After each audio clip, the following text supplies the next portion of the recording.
Yeah, the massage therapist I saw. We live? Okay. All right. I'll have to watch you then. I'm going to call this meeting to order. It's 1 p.m. on May 18th here in beautiful Halifax Regional Municipality. This is the Transportation Standing Committee May meeting. I'm Councillor Wei Mason, your chair. And looks like we have a pretty full house today of committee members. So I would like to start by stating that Halifax Regional Municipality is located in Mi'kma'ki, the ancestral and traditional lands of the Mi'kmaq people. The municipality acknowledges the peace and friendship treaties signed in this territory and recognizes that we are all treaty people. Item number 2, approval of the minutes of April 27th, 2023. Moved by Councillor Cuttle, seconded by Councillor Cleary. Any further discussion on the minutes? Seeing none, we'll move to a vote. All those in favor? Opposed? That passes. Thank you. Approval of the order of business and approval of additions and deletions. I believe we have one proposed addition, Madam Clerk. Yes, we have one proposed addition from Councillor Lovelace for item 15.1. Thank you. So it's so rare we get one of those in this way at Standing Committee. So I'm going to actually do what the AO says, and I'm just going to ask for someone to move the order of business as amended. Moved by Councillor Lovelace, seconded by Councillor Cuttle. Any further discussion on the order of business as proposed? Councillor Outthit. Just wondering if there's anybody signed up for public participation, if we want to move it forward. Show of hands for public participation. Our good friends from the Cycle Coalition are here. Right. So do you want to move that to the front? I think it'd be fair before we talk about the AA and whatnot, the AAA, I should say. All right, well, so that's a second amendment. So it's been moved by Councillor Outthit, seconded by Councillor Lovelace. Is there any discussion on that amendment to the motion on the floor? Seeing none, we'll call that consensus if there's no objection. So the order of business as amended adds 15.1, Councillor Lovelace, which was circulated to Council earlier, and moves public participation up to after item 7, motion of rescission. Any further discussion on the order of business? Seeing none, we'll move to a vote. All those in favor? Opposed? Carries. Thank you. That brings us to business arising none. Call for a declaration of conflict of interest. I know several of you walk and cycle. No? Okay, all right, good. No conflict of interest today. Motions of reconsideration and rescission, there are none, which brings us to public participation. Is there anyone in the audience who'd like to come forward and speak at a microphone at this time? If you could come forward and state your name and community for the record. I'm David Truman. I'm with Halifax Cycling Coalition. And of course, I'm back to talk once again about the proposed extensions to Almond Street now that we are armed with the staff briefing note that was asked for at the last meeting. I think I will be brief. Just want to remind you of the history of this. It is 6 years, just past 6 years, since the first public meeting on Almond Street, and nothing has happened. It's 3 years since Council approved the plan for just the section between Agricola and Windsor, and we're still waiting for shovels in the ground, so to speak. It's 14 months since Councillor Cleary asked for better options for the two ends of the road. And 1 month since the staff report in response to that, and really it hasn't moved forward at all. And it is 1 year since the IMP was supposed to be complete, and we're at about 57% completion. If there is a plan, a plan with dates for completion, I'm not aware of it. I think that's something we should be looking to. In our view, it is way past the time for more delays, as would be proposed by the staff report and the briefing. Clearly, the active transportation team needs help. And so what we are proposing is that you outsource the functional analysis on the two ends of Almond Street, and if necessary, outsource the tactical implementation of protected infrastructure on those sections in response to the functional analysis, hopefully coincident with the permanent building on the rest of Almond Street. Just as a side note, I guess, adding insult to injury, we saw right after the last meeting here of the Transportation Standing Committee, a tender issued for reconstruction of the intersection at Connaught and Almond with no cycling facilities proposed in that tender. So we are asking for that tender to be withdrawn and modified to include proper cross rides and bicycle signals. It would be crazy to do that new construction without that, and it does make you wonder whether all the parties are talking to each other. And I guess in conclusion, having just watched the movie Air about Air Jordan at Nike, I'll finish with just do it. We expect nothing less from you, Dave. Thank you very much for that. There are no questions of clarification on the board right now, so we'll release you to the audience. Are there any further members of the public who wish to speak today? Any further members? Any further public participants? Seeing none, we will close that, which brings us to 8.1 Almond Street AAA Bikeway Extension. So I don't think staff have a presentation on the staff briefing note. I see a shake of heads, so that means it's over to you, Council. What is your wish? Sean, Councillor Cleary. I like that. That's a new middle name. So I'll just look to the clerk's table for clarification. Because we deferred this, this is still the motion. I don't have to put the motion on. Okay. So obviously I was underwhelmed when this came forward after 14 months of saying, go look at options, and then come back and say, well, we can look at options, but it's going to take another year. And so that was kind of disappointing, and I totally understand the need for the network analysis, looking at the one-way. I was hoping that would have actually been done in the 14 months between the motion and it coming back. And as I understand from the briefing note, I think it's only expected to take 6 weeks, if I'm not mistaken. And so the list of all the things that would be pushed off, I wasn't expecting to be so big relative to a 6-week study of the network. Having said that, you know, I guess if I had the ability as a councillor to fire people, I'd be firing some people now, but I don't. So I drafted a notice of motion for today, but I'm still working on it, so I'm not sure I'll do it today or just bring it to the clerk in the weeks before we come back at the next meeting with some plan to one of our speakers, or only speaker at the moment, point, with an accelerated timeline and the resources and some sort of check-in, probably quarterly is too much, but semi-annually, to figure out where we are, get back on track, and in fact do it faster than the current plan.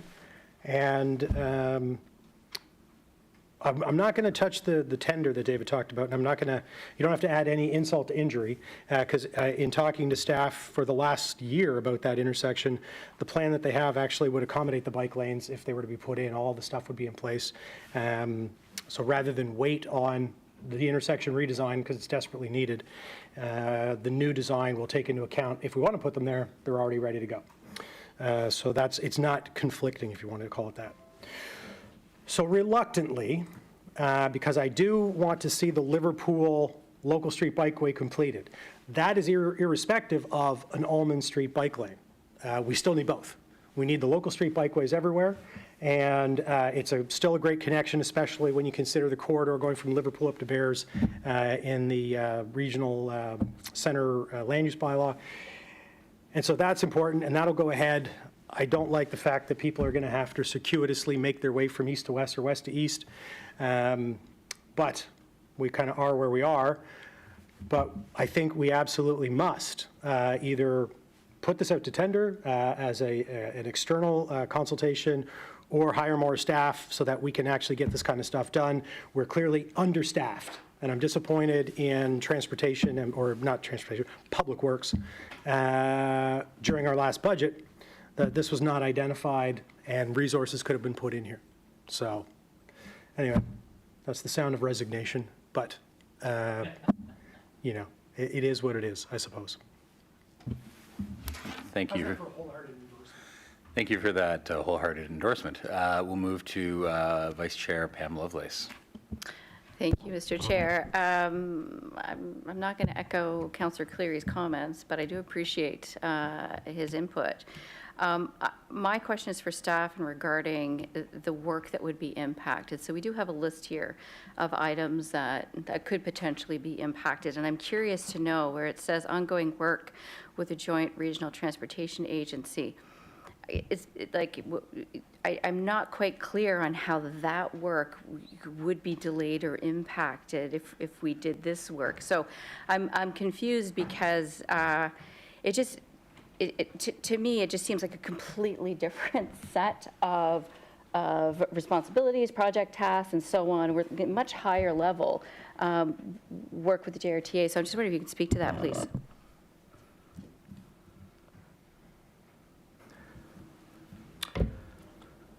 Good afternoon, Mr. Chair. Through you to the, Mike Connors, Manager with Transportation Planning. Through you to the Councillor. So the resource that we would be using to do this work, the network level analysis, is a senior engineer with our group who is a liaison with the JRTA. So it's just. And that is the only liaison that we have? No, we have other resources that work with that group, but the group that the work that we've identified in the briefing note is the regional demand model, and that is our lead person on that model. Okay. So yeah, I guess I will then echo Councillor Cleary. It sounds like we don't actually have enough staff to do the work that we have in front of us, which is concerning because we have some motions coming forward today that need to be addressed, which will add to that body of work that staff are expected to do. Thank you, Mr. Chair. Thank you, and if it's all right with everybody, I'll speak from here. Many of you have heard me make the joke before about years ago, we did the ticketing system install at the Forum when I worked for Ticket Pro, and it didn't work the first night.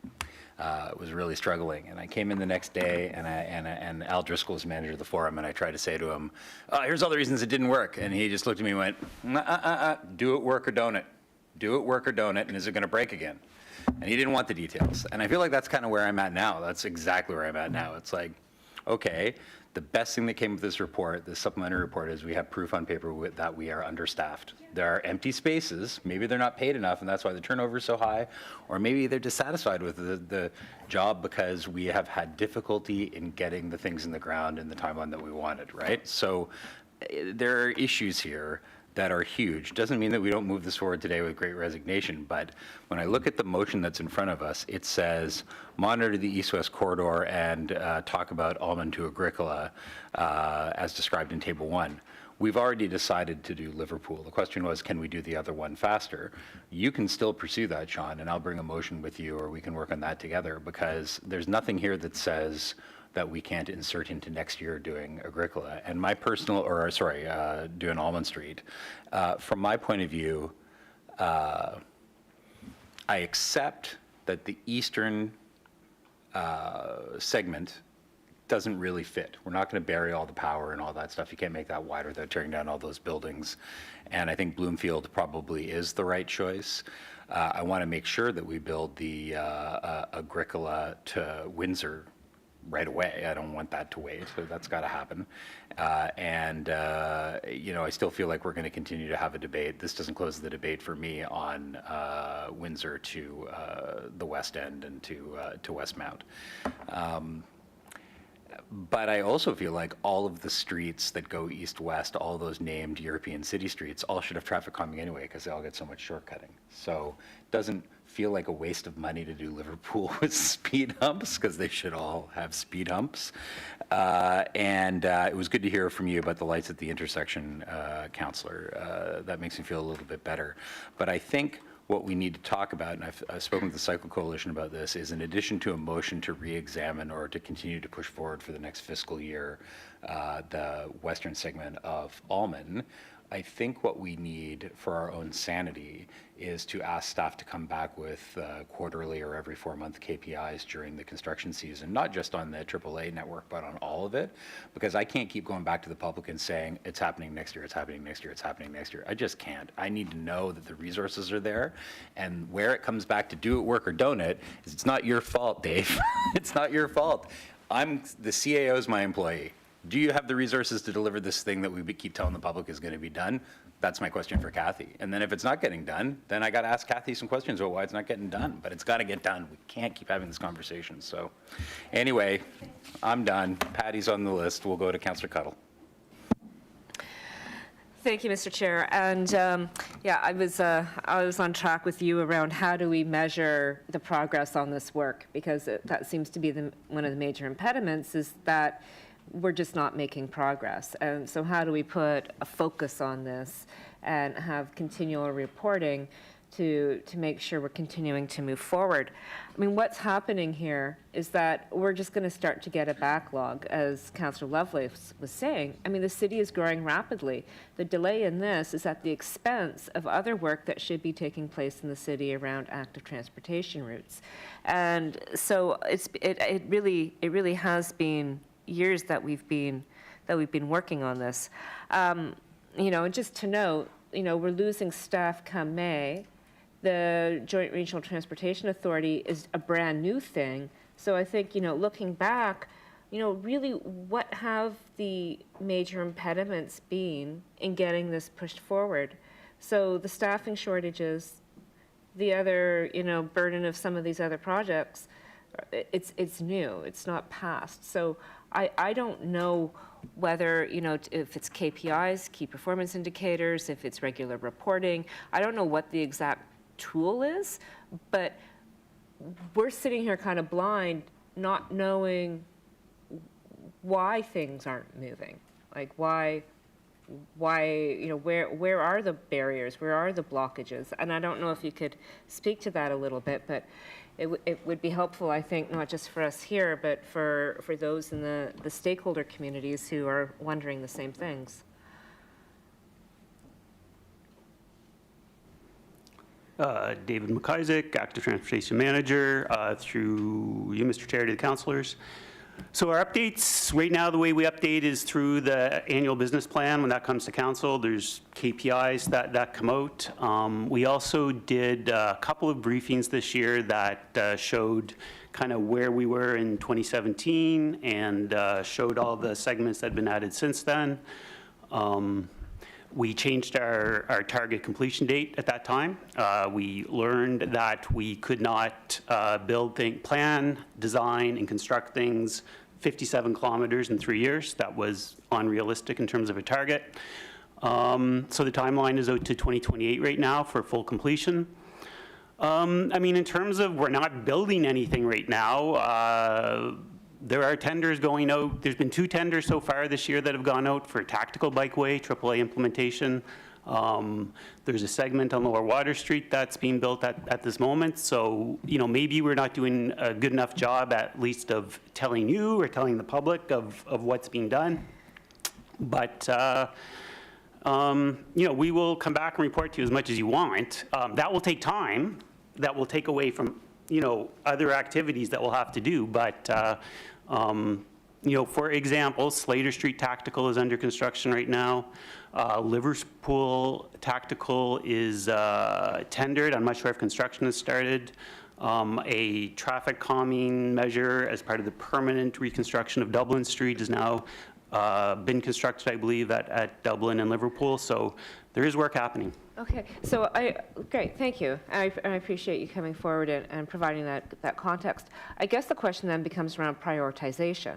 So it sounds like, you know, there's a whole bunch of things going on, and yet this particular segment of the AAA network, you know, it seems to have been a priority that's just not making progress while all these other things are happening in the periphery. Like, is it a matter of prioritization? Is it a matter of trying to hit some low-hanging fruit? Like, so, you know, I was having a discussion with another business unit today about a similar problem, and it's like, you know, all of a sudden we have all these paths going on, and council comes and we add another one, and there's another one here from staff where this opportunity arises, and we kind of lose focus on what the main, you know, what some of the main objectives are. And is there a time where you need to step back and say, okay, like, let's go back to the drawing board in how we're approaching this if some things aren't moving forward? And, you know, it's not that we want to create a mountain of work for you. We want to see the work get done. But sometimes when things aren't happening, you know, taking an opportunity to reevaluate the approach is important, but also important to communicate that back out so that we, you know, we understand where the priority and the effort is going. Because we do tend to look at things as silos here when we're sitting in the council chambers. We're only given what we have in front of us, and so getting that big picture is important. But thank you. Thank you, Councillor Cuddle. We'll go to Councillor Outthit. Thank you, Chair, and thank you, Dave. I mean, I don't know a department or a team in this organization that couldn't use some more people. Says the guy, you know, looking at the guy who could use some transit operators up there probably, and we could say that in every project we have going in parks, recreation, public works, planning, you name it, but we don't have a never-ending supply of money. I do think, as folks mentioned, though, studying prioritization is important, and the speaker, David, mentioned outsourcing, and I don't know if anybody's touched on whether we could outsource a little bit this as a project or not. My feeling, Mr. Chair, is that this department has a very good executive director, and we have a very good new CAO, that maybe, you know, we're kind of shooting the messengers here today. And I'm wondering if we shouldn't try to have a little discussion perhaps with the CAO and the executive director about the priorities of this, rather than sort of shooting the messengers, who I know are very keen to see all these things done but don't have much say over whether things are outsourced or who's hired. I'm sensing that this motion you want us to pass, you and Councillor Cleary, I'm saying because it's the Peninsula issue, but that there'll be another motion coming forward to specifically deal with Almond. Is that correct?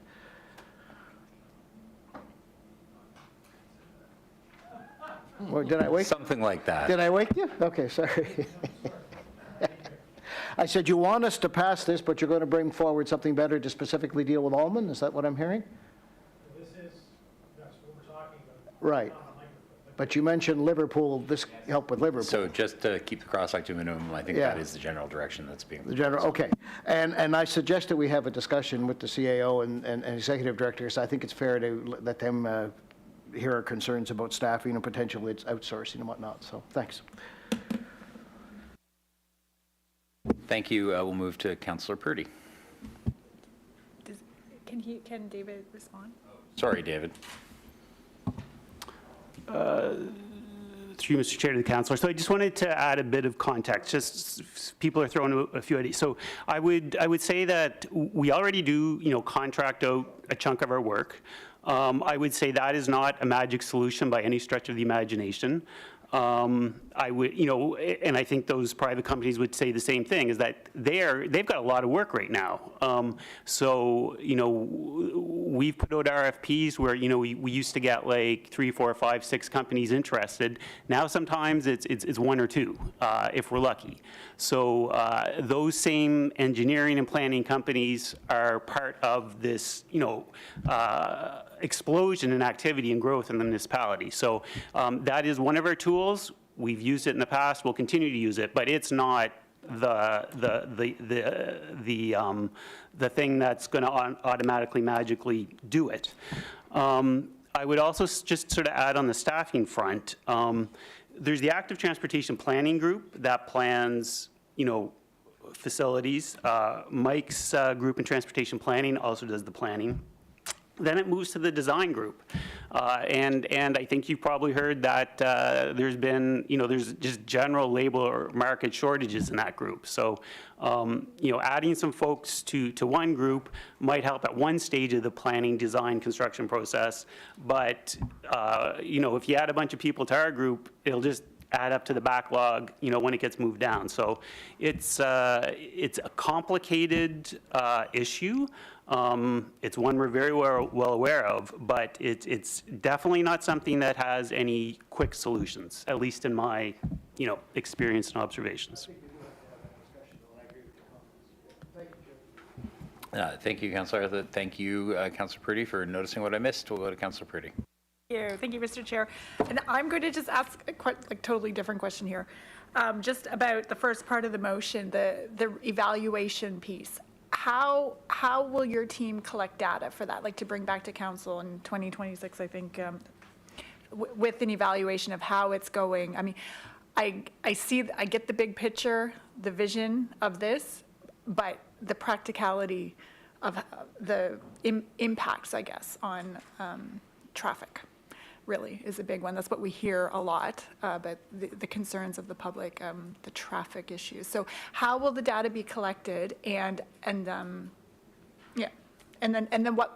what would be done with that? You can't backtrack this, once you've done this. So just wondering, I guess the purpose would be to be aware of what the issues are, and maybe going forward for other functional transportation plans. So through Mr. Chair to the councillor, so about every year we've got a contract with an external supplier to go and do some monitoring of existing facilities. And so what they typically will do is bike counts, vehicle counts, see if there's a way to measure delay of vehicles. Sometimes we do pedestrian counts as part of those. We would also look at the road safety sort of situation, have collisions gone up, have, that kind of thing. Those are the main things. Sometimes we'll do just sort of anecdotal feedback, like intercepts, we call them. So you just, stop people on the corner and ask them 3 or 4 quick questions and get their opinions. I think what we were referring to in the note is we're not necessarily giving up on, in terms of our proposed approach to the Almond Street west of Windsor, but we would like to, we're in the process of implementing Liverpool Street now. We'd like to kind of see how that works. And see what other improvements we could make, and we can bring that information back to you. I think we said in 2 years, and at that point, if it's not working, if there are safety issues with it, if when we talk to people that it's a problem, then we'll make a recommendation to you at that time, maybe for a shift in direction, or we'll put it out there and see what kind of feedback you have for us. So that's go ahead. So just maybe think on existing bike lanes right now, is there data like before and after? Has bicycling use increased on these bike lanes that have been implemented, and have any accidents been tracked to see how just the impact, I guess, of this new infrastructure? Has that been tracked? Yeah, so we've got automatic bicycle counters in 5 or 6 locations right now. We've also got, if anyone does a Zoom call with me, they see a bunch of other equipment in the background of my office. So we've got 3 or 4 more going in. So that's what we use to track activity and what we use to track change. South Park Street was a good example. I don't have right off the top of my head, but there was some dramatic increases in bicycling there after the protected bike lanes went in. And we also think, we see some facility by facility sort of increases in cycling on them. I think the only real measure you're going to see is when they're all connected and increasingly connected. So that's part of the measure as well. Okay, thanks. Yep. Thank you. I'm going to go to me now, and as Councillor Cleary is going to close. I made some notes so I wouldn't miss any of it. First of all, I want to reframe or back up a little bit and defend staff. I don't think staff are doing anything wrong. I'm not blaming staff. Obviously, Mark and Dave are not the enemies of cycling in Halifax. Committed members of the community who we're lucky to have working for us. It's more my frustration is, whether real, delays are happening or whether it's a communications challenge, it feels like we're here over and over and over again. And I think there are systemic problems that are making it harder for you to deliver what the public wants, right, and on time. And that's not to diminish all the great work that has happened. A lot of really good stuff is happening, but like the fact that all that tactical stuff is going in right now, the tactical stuff is part of our response to not being able to hit the timeline we originally espoused. And there's lots of reasons for that, COVID and all that. And that leads to my last point, which is, I think the point you made about contracting out is well made, because what we saw with the tactical stuff last year, and even in things that aren't active transportation biking, slab replacement at sidewalks or speed humps, is contractors weren't available. We had people pouring sidewalk slabs in December after normally it would be too cold to do so, because everybody has the same labor problem right now that we're experiencing. So I still feel like if you keep having the same results, we need to look at how, like you being the global you, not you, Dave, like HRM, we need to examine how we might do things differently to be more timely and to make sure we stay on the schedule and all that. So I just wanted to be really clear about that. Over to Councillor Cleary to close. Thank you, Mr. Chair. Yeah, just to clarify for me as well, I'm certainly not mad at Dave or Mark or Mike or anybody at your level. My frustration is systematic, and it is systemic, and it is really, I'll have a go at Brad at some point in the future, because when I think about it, when we were going through budget, I think it was $48 or so million proposed for paving, maybe $50 million proposed for paving, street recapitalization this year, and we cut that by $8 million down to 42, and we've got a bunch of carryover. I think it's 47 going forward for this year. And we had Mr. Anguish sitting here, and we said, can you do this? He said, yes, we can. And so what I don't understand, it's a matter of prioritization. It's kind of like, can we pave more roads for cars? Yes, we can. Can we build bike lanes? Ooh, we've got so many resources and there's so many moving parts and we can't really get it done. And this concerns me when you talked about not only planning but design. If that's kind of the pipeline that's holding things up, we've got functional plans for Herring Cove Road, for Bedford Highway. We've got the Roby Street corridor. All that stuff still needs more planning. All that stuff still needs more design. And so it's like, what, are we going to get those things done? And so, work is happening in tiny amounts and over long periods of time. Oak Allen Local Street Bikeway, 4 years ago, we did the Oak. Next year or the year after, we did the intersection. We're finally getting around to doing, or Allen, now we're doing Oak. So, I think from the perception of council and of the public, is we don't care about this kind of stuff. And I know you guys do. But as a municipality, we don't care about this because we just keep not doing it. And we are doing little bits. We're not connecting the big bits, and we're not building it all. And we're certainly not doing it in any reasonable time frame that we offer to people. So anyway. And Councillor Purdy, the IMP dashboard, if you go there, it's on our website, has all the data from the, I think it's 4 intersections that we put on there, or 4 different bike lanes, Hollis and so on. So you can see the data on there. And so again, reluctantly, I want this to go forward as it is, but we have to have kind of a come to Jesus moment about whether we're serious about the AAA bike network and when we're going to get it done. And that's at a higher pay grade, and we need to have those discussions with Brad, with Kathy, and with council ultimately, because we're going to have to put more into this. And if we want to do all of these things, it's kind of like, when you sit down, you get this great big dinner, you're like, oh my God, it's like Christmas, and my plate's this full. And you can't eat it all in one sitting. Well, you shouldn't anyway. But you can eat it if you just take enough bites over and over and over again. And I think what we need is more people around that plate eating that so we can get it done faster, because if it's just one or a handful of us doing it, it's not going to happen in any reasonable time frame. So I appreciate what you guys are doing, and I'll support what's here. We will be coming back with some more stuff to get this moving faster. So thank you, Mr. Chair. Right, the board is clear. We've all had our say. We'll move to a vote. All those in favor of the motion on the floor? Opposed? Carries. Thank you very much. Thank you, staff, for that. No, that wasn't the easiest conversation we've ever had at this committee. Notice of table matters. There are none. Correspondence, petitions, and delegations. Correspondence, Madam Clerk. Correspondence has been received for item 8.1 and has been circulated to all members of the committee. Thank you very much. Are there any petitions? No petitions from the clerk's office. Does any member of the committee have petitions? There are no petitions. Thank you very much. Seeing none, we'll move to presentations. There are none. There are no information items brought forward. That brings us to 12.1.1, reports from staff, Halifax Transit KPI report. Phil Harrott will grace us with his presence today. It's just been Patricia Hughes for so long that I just had to get nudged by Dave to remember to say the right name.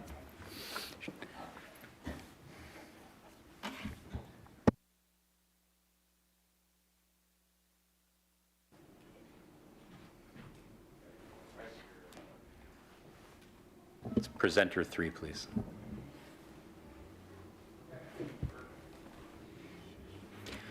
Good afternoon. My name is Phil Harrott. I'm the Director of Transit Operations for Halifax Transit.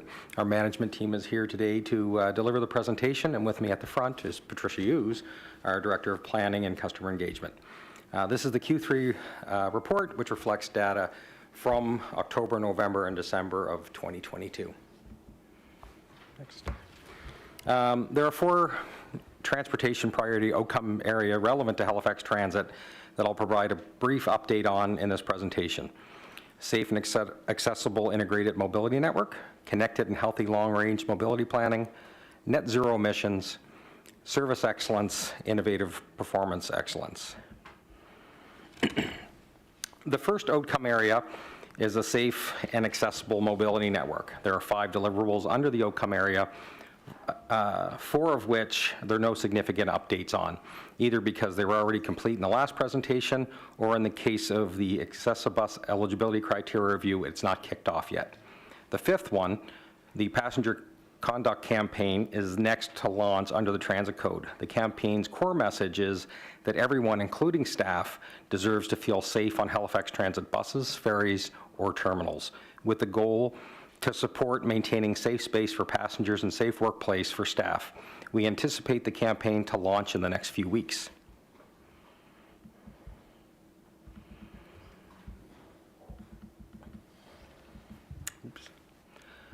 The Nova Scotia Liquor Corporation has partnered with Halifax Transit and the East Coast Music Awards to sponsor free transit services to accredited ticket holders attending the ECMA Awards Show on May 4th. This was the first initiative made possible through the new Event Transit Fares program, where event organizers can pay to include transit service for all event attendees. An agreement has also been reached with the Canadian Health Libraries Associations for their conference scheduled from June 2nd to June 5th, 2023. We also have some updated numbers for the Extra Care taxi service that shows continued growth. They're currently providing about 45 trips on a typical weekday. The second priority outcome area connected to healthy and long-range mobility planning, there are 3 deliverables in this category. The key one here is the Moving Forward Together implementation, which is being planned for November, but as we all know, remains tentative pending recruitment and retention of staff. We've introduced some more information related to the recruitment and retention effective in this quarterly report for up to May 15th, 2023 for conventional Accessibus operators. There are significant labor market issues across all industries in Canada. To help combat this, we're holding 2 info sessions 2 times weekly. We have regular attendance at job fairs, and we've added some innovative approaches to marketing, such as the use of new mediums like Spotify. In addition to those, we continue to use ones with proven track records like Facebook targeted ads, collaboration with community partners like iSands, Halifax Library, and Opportunity for Works, to name a few. Recruitment is beginning to trend positively, with all of the 2023 bus operator training classes having the maximum number of recruits possible. Notably, we're having numbers of prior employees reapplying, which we see as a positive indication that positions will be continued to be filled throughout the year. We've hired 52 conventional bus operators in 2023, including a class which started on May 15th, outpacing the number of employees hired in the longer period, the second half of 2022. In the last 12 months, 10 employees have retired or resigned on average each month. The third outcome area is net zero emissions. For the battery electric bus project, the first pilot bus is scheduled to arrive in September. Also, the construction of the Raggett Lake Transit Center was tendered and has been awarded, so we expect to kick off that in the next few weeks, and we're tentatively planning a sod turning to commemorate the start of that construction. The final outcome is related to innovative performance excellence. Under the Fair Payment app, the major deliverable is the mobile app for fair payment. The contract is now signed, and we expect to launch the app this summer. Moving into some metrics that are included in the report, the overall boardings increased 31% this quarter from last quarter, remaining 16% below quarter 3 for 2019-2020, while revenue increased 13%, remaining 18% below the same quarter in 19 and 20. The average daily boardings in quarter 3 were 84,818 weekday, 52,651 on Saturdays, 41,748 on Sundays. System-wide on-time performance was 76%, 5% lower than third quarter last year. In third quarter last year, we were still working through reduced ridership and traffic volumes coming out of the pandemic. Accessibus operated 10% more trips this quarter than when compared with quarter 3 last year. And this quarter, 54% of customer feedback was resolved within service standards. The last piece of the pieces here for fleet, the meantime distance between failures for conventional bus was 11,050 kilometers. This exceeds the benchmark, which is set at 9,000 kilometers. The meantime distance between service calls for conventional service was 5,818 kilometers, a decrease of 5% from last year. The meantime distance between The meantime distance between service calls for Accessibus was 172,672 kilometers, a 339% increase over quarter 3. The maximum daily number of buses that could not complete scheduled service due to a mechanical defect was 13, while the average daily was 4.7. The maintenance cost is $1.25 per kilometer, which is 9 cents lower than the budgeted $1.34 per kilometer. Thank you, and that concludes the presentation. Thank you. We'll go to Councillor Outthit. Thank you, Chair. I'm happy to put this motion on the floor, but I think it should be amended to say that we'll send this to Regional Council as an info item. Don't we usually do that as well?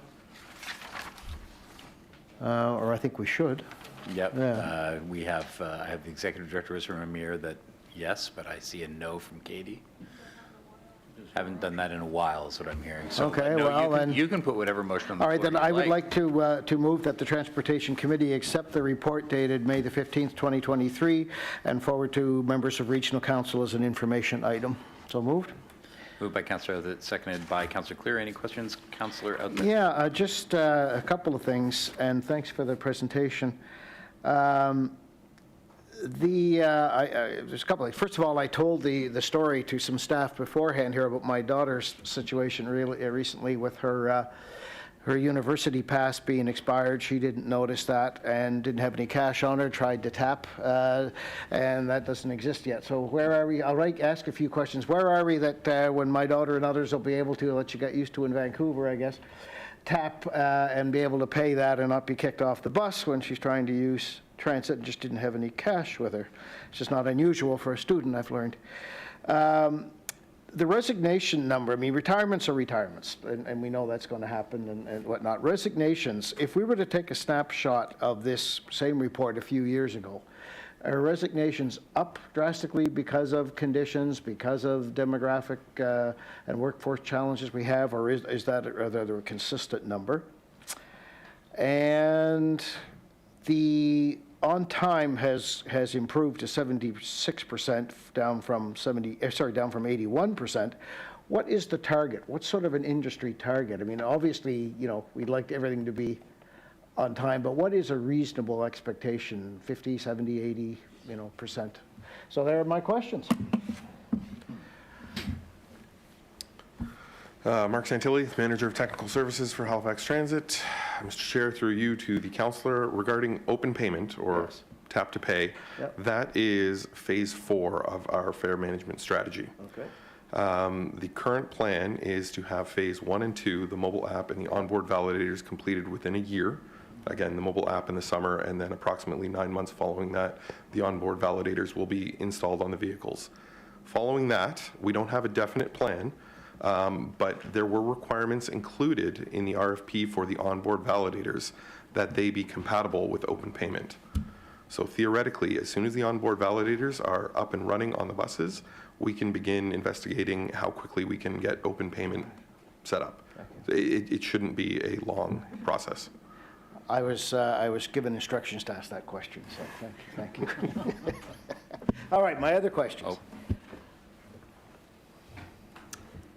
Through the chair, I'm Victoria Pierce-Goodland. I'm the Director of Employee Support and Development with Transit. To the question about resignations, when we look at pre-pandemic numbers, certainly the number of resignations per month is up from, say, 2019 as an example. Through the pandemic, it's fluctuated quite a bit. Presently, the number is trending slowly downward. It's a bit early to kind of say for certain that this is a trend that will last, but we have made changes recently which we hope will improve our retention number, including the February service reduction that was made. It was in part an attempt to help with our retention numbers.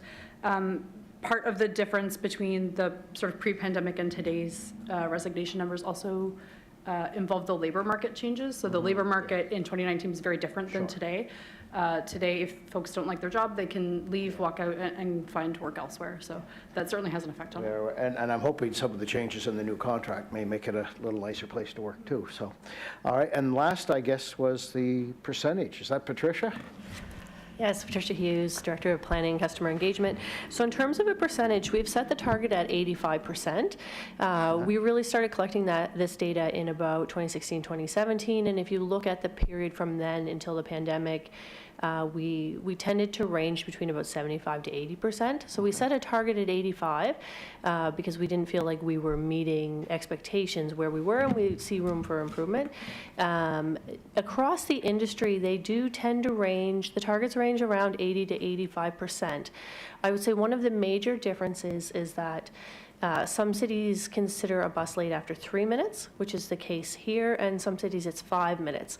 So if we were to adjust hours to the bus wasn't late until 5 minutes, we'd be closer to that 85% now.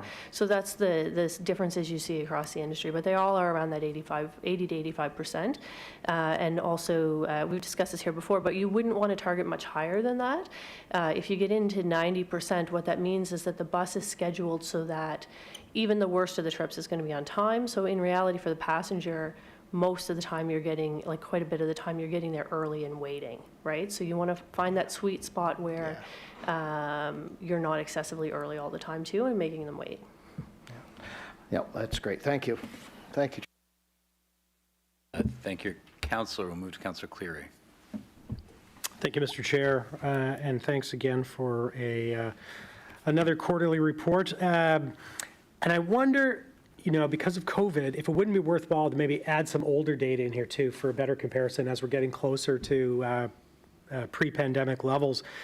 Because when I went back and looked at some reports from 2019 and 20, mean distance between failures, for example, if you look at those reports, we were hovering between 5,400 and 8,000 kilometers between. We're now over 11, and it's kind of like, it's not as good as it was just a couple of quarters ago, but it's double what it was just a few years ago. And so I wonder how much has that to do with the fact that we bought a lot of new buses versus just better maintenance and those kind of things.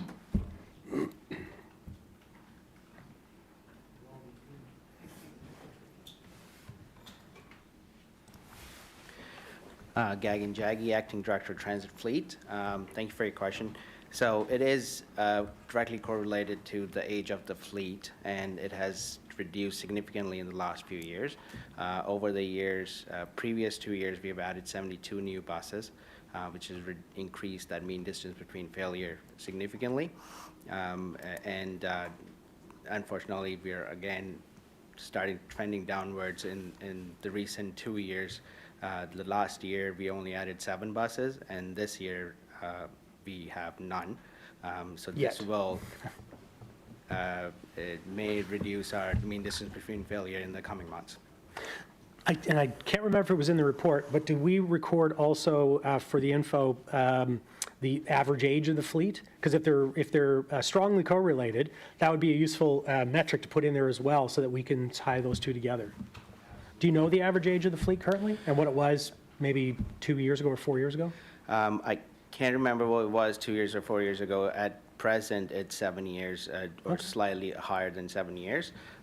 So it is at midlife, which would demand a higher number of repairs on some of the high-ticket items. Yeah. My other question is around overloads.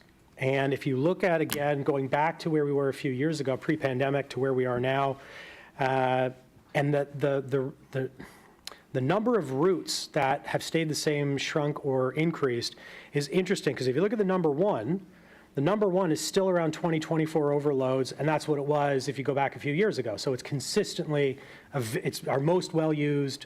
But if you look at the number 9, AB, in 2018, 2019, we had 14 overloads in a quarter.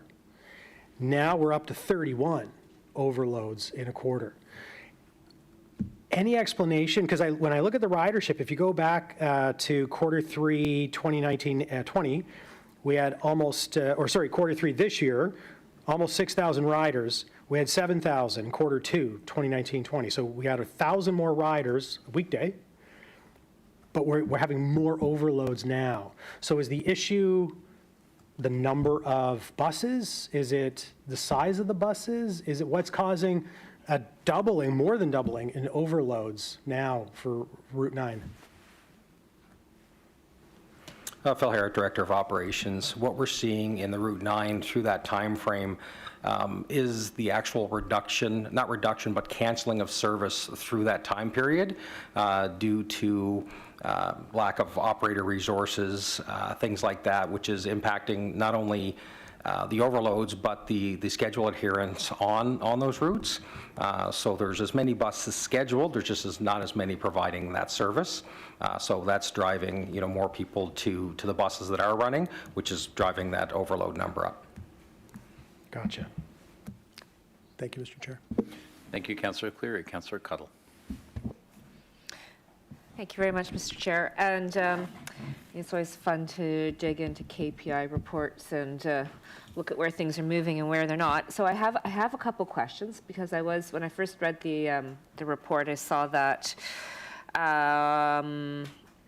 the bus accessibility improvements in the report, it said that there were going to be modifications to over 50, and then it said the status was complete, and I was all excited because I know there's a woman on Old Samborough Road who's really waiting for this.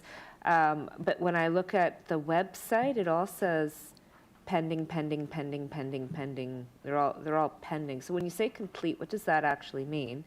And I'm wondering, with the accessible transit stops, making improvements to them, what drives where improvements are made, like in your planning? Like, how do you decide where you're going to make improvements? And I'm also wondering, with all those pending, is it all pending? Is the website, because sometimes the website's not up to date. So I'm just wondering if it needs to be updated, or how many of the 50 were completed, are more being planned? How is that driven? Really looking at improving stops. And also, just to note, the one for District 11, it said replacement of a shelter on Purcell's Cove Road in Rockland. I drive by there every day. I'm just wondering why that particular one is up for some kind of replacement because it seems generally okay to me, but maybe I'm not seeing something there. Also wondering if you can just comment a little bit about the Accessibus and the on-demand, and if you're seeing a correlation now that we have the on-demand service, if that's affecting it. It's growing and it's been increasing quite rapidly, which is wonderful to see that people are using that. Just how that, if you see any impact on the other side with the Accessibus, and just our strategy, just to kind of inform our strategy going forward around accessible transportation. And the final question I had was about transportation priority corridors. I don't see any mention in this report about Herring Cove at all. I may have missed it, but I'm just curious because I think that phase 1 is supposed to be moving to 90% and phase 2 of that is supposed to be moving to 60%. And I'm just wondering why there's nothing in the report about it and if that is still tracking. Okay, so with regards to the bus stops, I guess to start with a bit of how they're selected. So last year we worked really closely with our colleagues in Public Works to tie a lot of the improvements to work that was happening in the area anyway.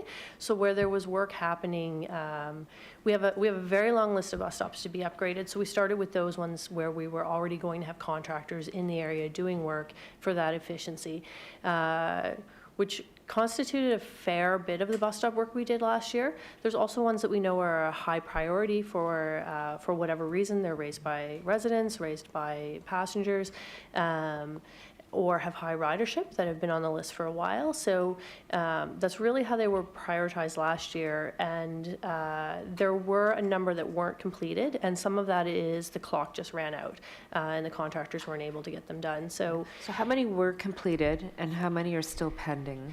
The majority of them were completed.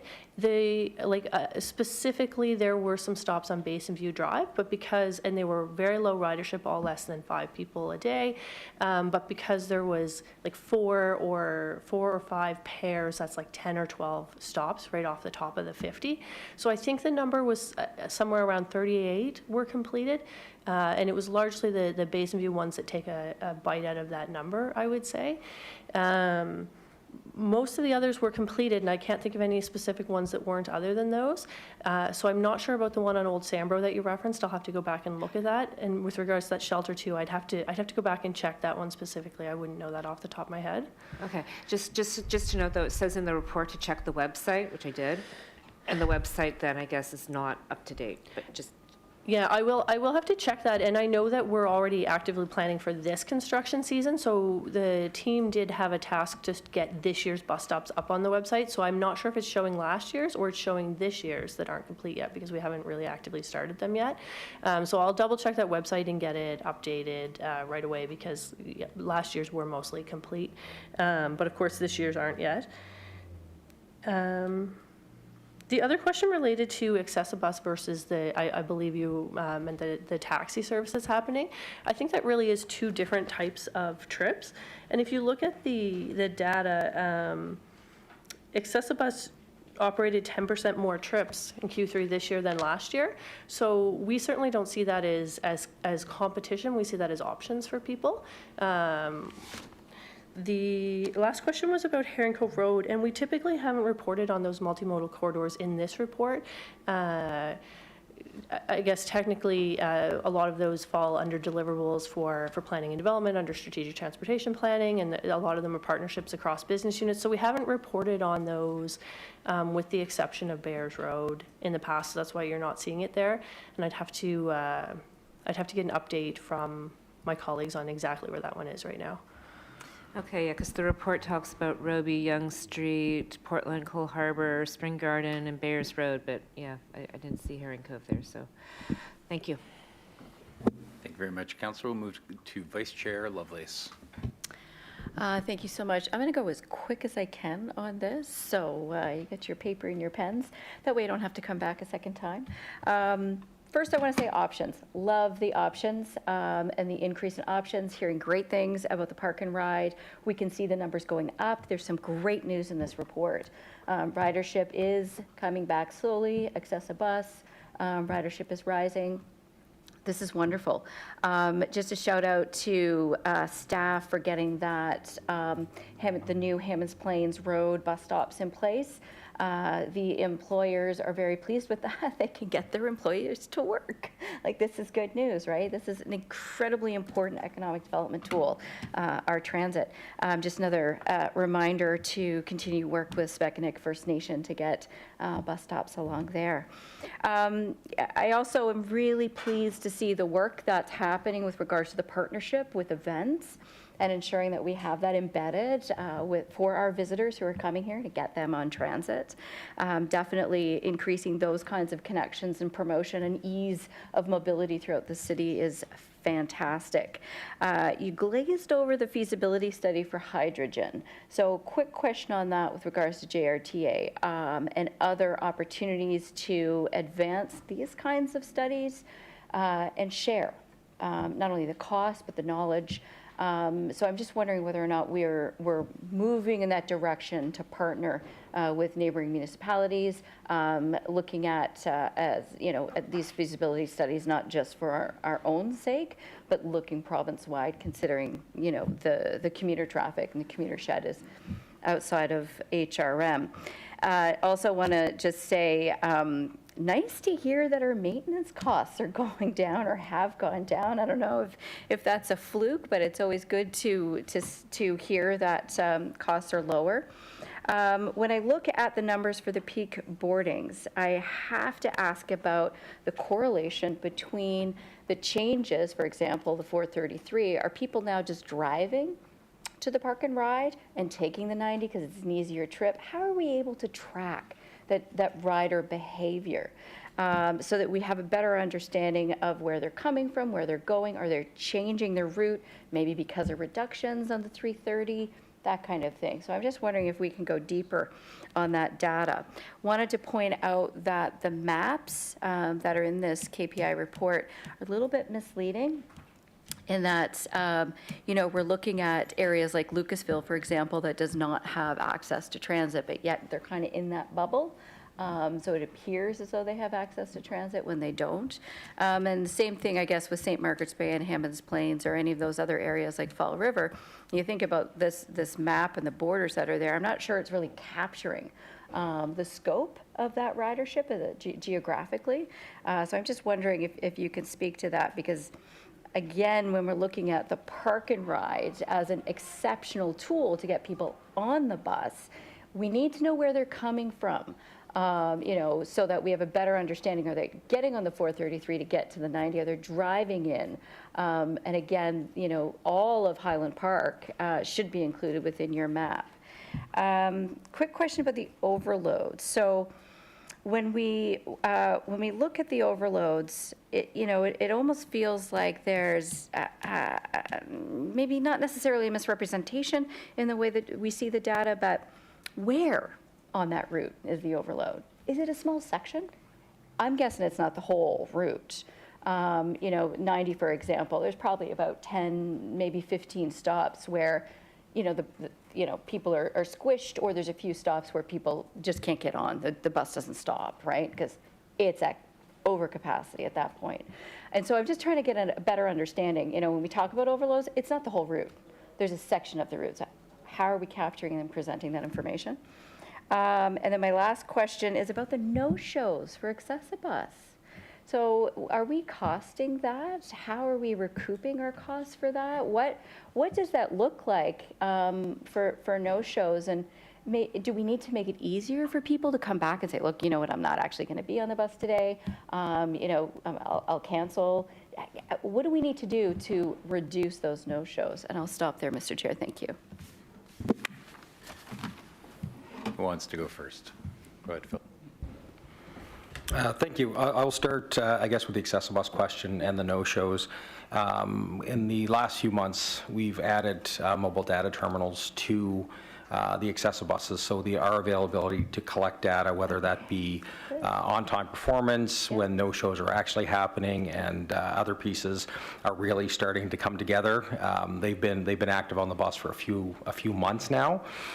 So we're looking at that. We're looking at policy to update some of the excessive bus policy when it comes to actual no-shows, when it comes to your point around costing, and then how we're analyzing that data. I think, as I've mentioned here before on other topics, we're really getting into that data piece now and understanding it. That will really help drive a better understanding of that excessive bus ridership and what that service can look like in the future. That everything from the eligibility criteria to the actual no-show pieces and things like that. As part of our technology program, there are other pieces coming as well in the technology that will increase the availability of ways for our customers to communicate with us in a shorter time frame. Sorry, I was hearing something. Yeah. To move on to the overload, you're absolutely right. It's not the entire route. There are certain sections of the routes and changes we've made within our network operations center to the data, how the data is collected. We'll be much more able to share that data, look at that data, and then operationally make changes in that service proactively in the moment to start to address that stuff. In the past, we had collected that data holistically, that there was an overload on the route X. Now we're going to know by stop, time of day, all that stuff. And as we work through kind of that data reimagine or data reapproach this year, that's going to drive how we're reporting that information, how we're displaying that information, and eventually how we're making decisions on the operational side of how we deliver service. Thank you.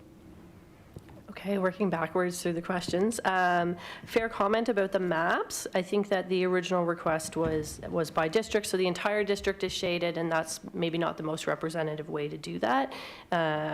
If we were to do something with like a dot diagram by bus stop or by area, I think that would be a lot more accurate and provide better information.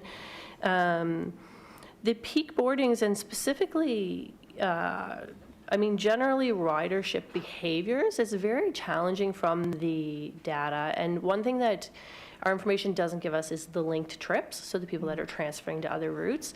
There are some things we can make assumptions about based on the ridership data, and if there's a subtraction somewhere and addition elsewhere. But quite often, the only way to really know what's happening is to go out and ask people. Right. So I haven't looked at that trip pattern specifically, but we'll take a look, because we did, with the February service reductions, we did make some changes to the 330. There were some 433 changes recently as well. Right. So there probably have been some shifts there that would be valuable. There's some adjustments which I think are not fairly represented here. Yeah, so we will take a look at that.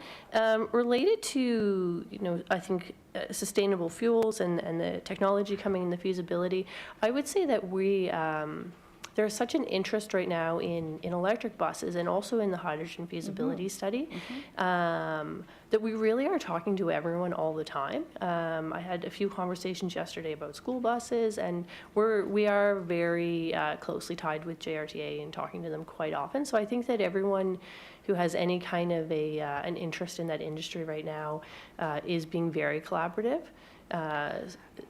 Okay, awesome, because I would like to see them sharing the cost, to be frank, right? If they're going to benefit from it, they should be chipping in. Just my comment. And I've taken up way too much time, Mr. Chair, I'm sorry.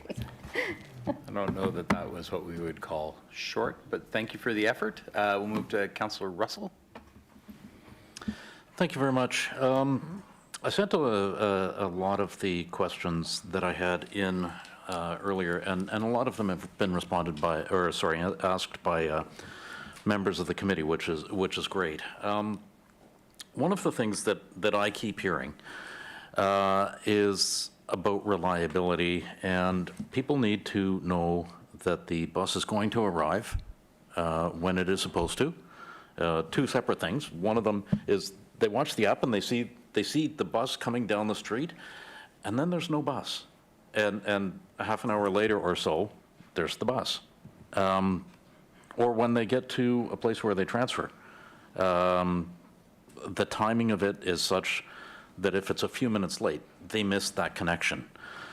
And so one of the things that I have been acutely aware of for a long time is the reliability of transit. And so I added as a priority for transit reliability some number of years ago. I haven't been able to find that recently, so I'm not sure where reliability went as a transit priority. It would be helpful if that could be identified. That came up earlier in the presentation where I was looking to see, and it's not a transit priority outcome, which is unfortunate. So if somebody could speak to that, that would be helpful. I had a look at the calls that were resolved within the standard, and I understand the fluctuation in that number, but I also couldn't find the standard online that the calls would be responded to. So is it 5 minutes? Is it 5 hours? Is it 5 days? Whatever. Where are those standards online? Having an email response to that would be helpful, because I'm not sure where that is. In one of the charts, you had a list of the percentage of calls that you had received, and the two smaller ones were service issues and transit technology at 1%. But then this big bucket of other feedback was 11%, and I'm wondering what would go in other feedback. And then I had a look at the on-time performance again, and it has dropped again and hasn't met 85% at all this year. I'm curious about the plans that you have in place to resolve that. And I didn't see anything in the report to identify why it had happened, what you're doing to resolve it. You had mentioned the possibility of extending what it means to be late from 3 minutes to 5 minutes. And I really don't like that degrading the definition of on time is would be used to change that. I'd rather it remain at 1 minute early to 3 minutes late, and just find a way to make that happen. If that means adjusting the schedule so that there are fewer buses, there is whatever, I'm not sure. But we need to be able to have a transit system that people know when and where it is. Without that, we won't be able to get the ridership. I don't think we will be able to get the ridership back. I've heard about a lot of people who have given up on the buses and now they're driving in. And that's unfortunate to hear. I'd rather them be able to use the bus. So if you could address that, please. I'll start with the customer service standards. So the standards referenced in the pie chart in the attachment are related to so if someone calls through 311 and it goes through to transit staff, when they'll be responded to. I would say the majority of those are within 3 days, not 3 business days, 3 days, but there are some that are within a day. So it does vary depending on the code that gets entered for it. So there are more than a dozen codes through our 311, the software that's used, and they all have different response times based on, the need to escalate. The majority of those are 3 days, and they wouldn't necessarily be published online because it's codes that are kind of used internally. It may not mean a lot to people, but I can certainly send you the ones that we use now. But they do vary from time to time, and operationally we change those codes to be more efficient and to report differently. So mostly the standard is 3 days, but not in every case, which is why we've kind of just referred to the standard. The other feedback really is a grouping of 4 categories, which is any calls with questions related to policies, prohibited conduct, vehicle-related complaints. So if a vehicle is, there's concern about cleanliness or noise or any of those things, and collisions or hopefully that's a really claims or small injuries. number. Yeah, so it's the combination of those 4 categories. It's 11% this time. It was 11% in Q2 as well, and that's pretty static. If you go far enough back in the data, all of those were previously lumped under other service issues, and we're still at about 11%. So fair point that without those being broken out, it's harder to see what's happening there. The on-time performance we have been looking at, and I mean, it does seem to be the case that there is more congestion now than there was a few years ago and last year. We've looked at a few specific corridors in which the buses may have been running, 2 to 3 minutes past the schedule before, and we're fine, and now they're 4 to 5 minutes past and they're coming up. So there are a lot of cases where we're just over that threshold, and the way to resolve that is to make adjustments to the schedule. We just haven't been able to do that yet. We're kind of still on the heels of that analysis. I know we did make some adjustments to the 433, but I think that with the February service adjustments, it's hard to also make all those schedule tweaks while you're doing it. We did make a few schedule changes with February, and hoping we can get back to a place where we can just make those adjustments quarterly as needed and track it more regularly, but we're not there right at this moment. The other thing is I talked about going to 5 minutes, but I think that was more if we wanted to compare to some other systems. We don't have any intent to actually move that standard. The 3 minutes is what we felt was appropriate here, so not actually looking to degrade that standard. Thank you. I just want to speak to service reliability a little bit. One of my favorite topics, actually. And as we have the conversation around improving data and looking at how we're tracking those things, that is absolutely a large part of it. Becoming more proactive in the management of the system on the road, identifying those key points. When we look at service reliability holistically, it's really identifying those key intersections, those key points that are delaying the route and driving the service off.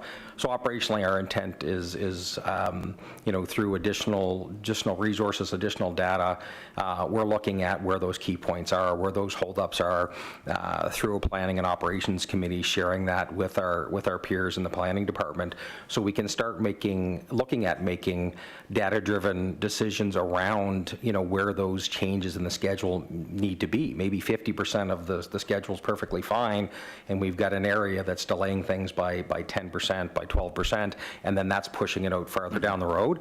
And then the same thing around service reliability, making sure that we have the resources, whether it be buses or people, to put that on the road. One of the things with the February service pause was actually to increase service reliability, that bus was coming when we said it was. It may be late, but it's still coming.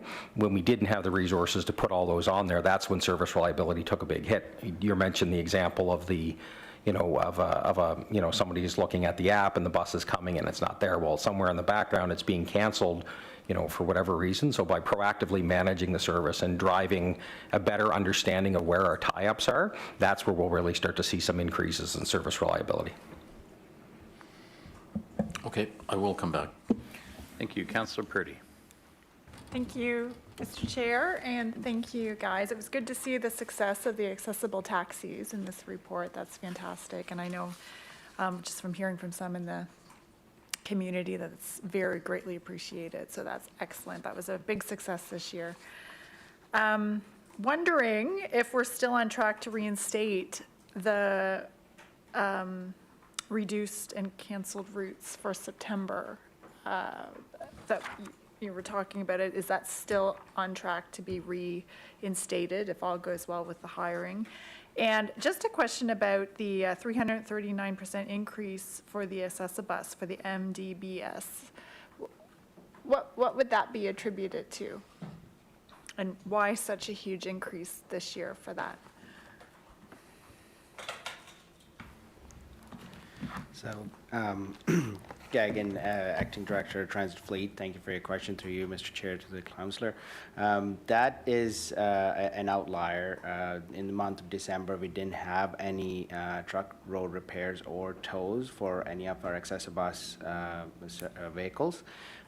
So we do have, as I spoke to earlier, there's a mix of age of the fleet.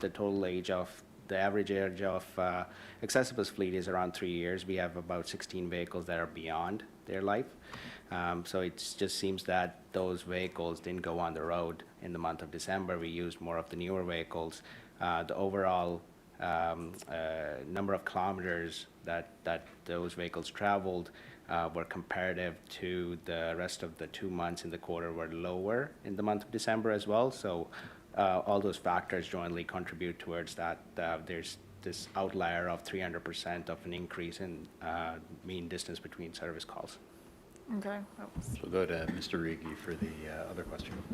Thank you, Chair. So basically, our timeline around that is that we really need to have a decision by about mid-June in order to give the scheduling team, Patricia's team, enough time to get themselves set out. So we're doing that analysis now to see, really my perspective on the whole thing is certainly appreciating that having the service reduction impacts our customers and our residents.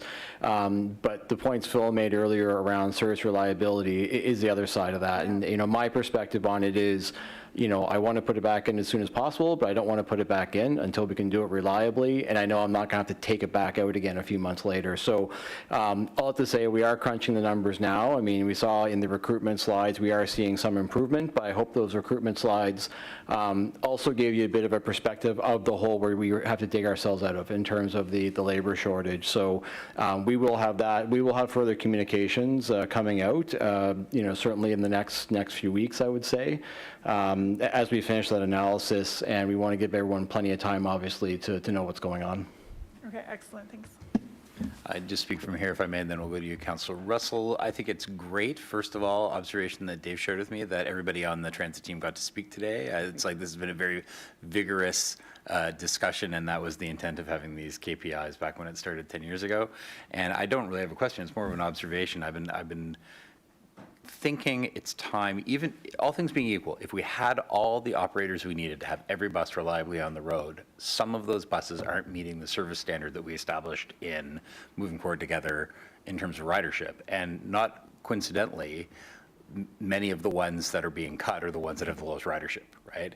And so we said there's a floor, and below that we should reconsider that. And we don't not hire a bus. What we do is, and this goes directly to Councillor Cleary and I know also Councillor Russell's concerns, is those buses are supposed to be put on corridor routes where we're experiencing overloads and lots of standing issues. And so that would go, a lot of that would go on the 8 and the 9. So I think as a committee and as a council, we've got to be willing to have that hard discussion, not now, because we don't have all the drivers, but there's a point where we have to really consider, before we get to Moving Forward Together 2, we already have a policy on this, and I think we need to do the review, and we need to put those resources where they're most needed. And I think we already know where that is. It's where the overloads are. But anyway, we'll go back to Councillor Russell to close, I suppose, and then we'll move on to the next bunch of stuff. Thank you. And I appreciate the consideration that the lowest traveled routes would be the first ones on the chopping block, if that's what I heard you say correctly. I might have misinterpreted that. I'll send the policy around for clarity, because I think it's a little bit more complex than that, but it's overall ridership is a big part of it. Yep. Okay. Some of those routes go to places where it is we'll look at that later. As far, I'm going to go back to 2 points. The service standard and that it was 3 to 5 days for some of the responses would be great. Having information about that in the report would resolve a lot of questions. And if it is more, I hate using the word complex, but more intricate than saying the service standard is 5 days for whatever the response is, then I can understand that would not be appropriate to have on the website. But having something to indicate what the average response time would be very helpful. The reliability, I'm going to go back to people who use the bus need it on time. People who transfer need both segments or all of the segments to be on time. They need to be able to get off of one bus and onto the next bus. If there's a 15-minute delay, then there's a 15-minute delay. If there's a 3-minute delay and your bus is 5 minutes late, you're late for work. And that's what is going to keep a lot of people in their cars and out of the buses. So I would encourage you to do whatever you can to try and increase the reliability, and that will get people out of the cars. There are other jurisdictions No, I'll hold off on that. Thank you very much. I'm going to go to the director, executive director on that. Dave? Thank you, Chair. Just a quick comment I wanted to make, because I know this does come up, I think, every time we have the KPI report here, and certainly, the comments Patricia's made around the scheduling side of it are one piece, and a very big piece about having the right data and then being able to implement it.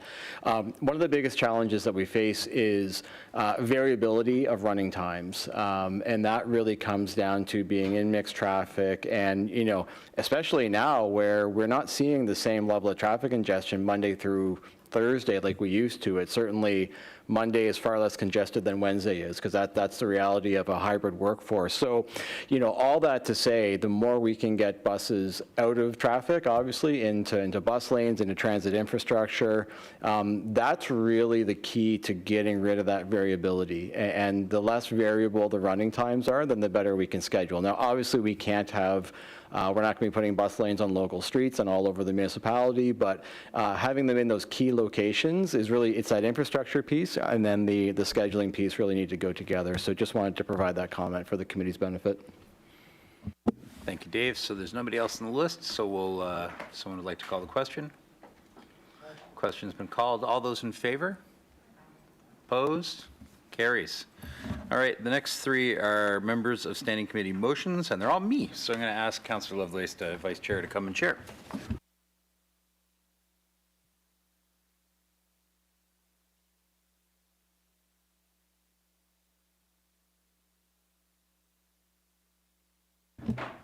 Wonderful. Thank you, Mr. Chair. You now have the floor.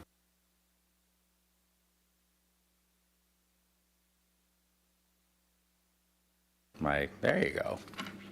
See, it even says chair, but not chairing Mason. All right, I'll move the first one, then I'll explain what I'm doing with these three. I move that Transportation Standing Committee requests a staff report regarding process to request that all school zones in HRM be designated 30 kph zones on a permanent basis.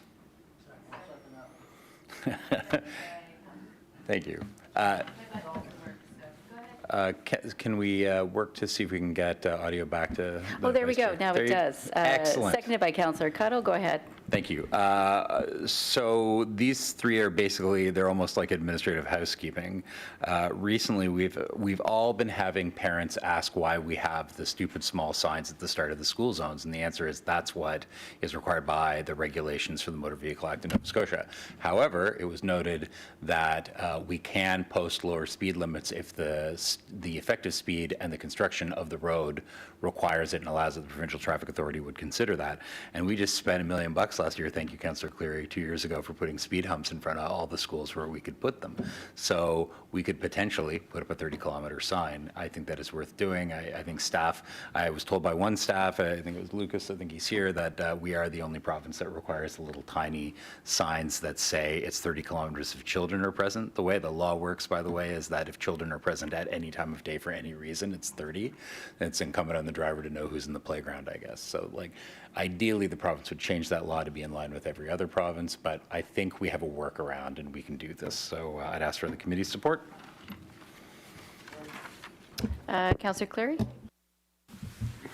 I wholeheartedly support this. The process is the same as we do for the other streets. So we have it established. The only thing is, will the province actually do 30? Because right now they do 40 for us.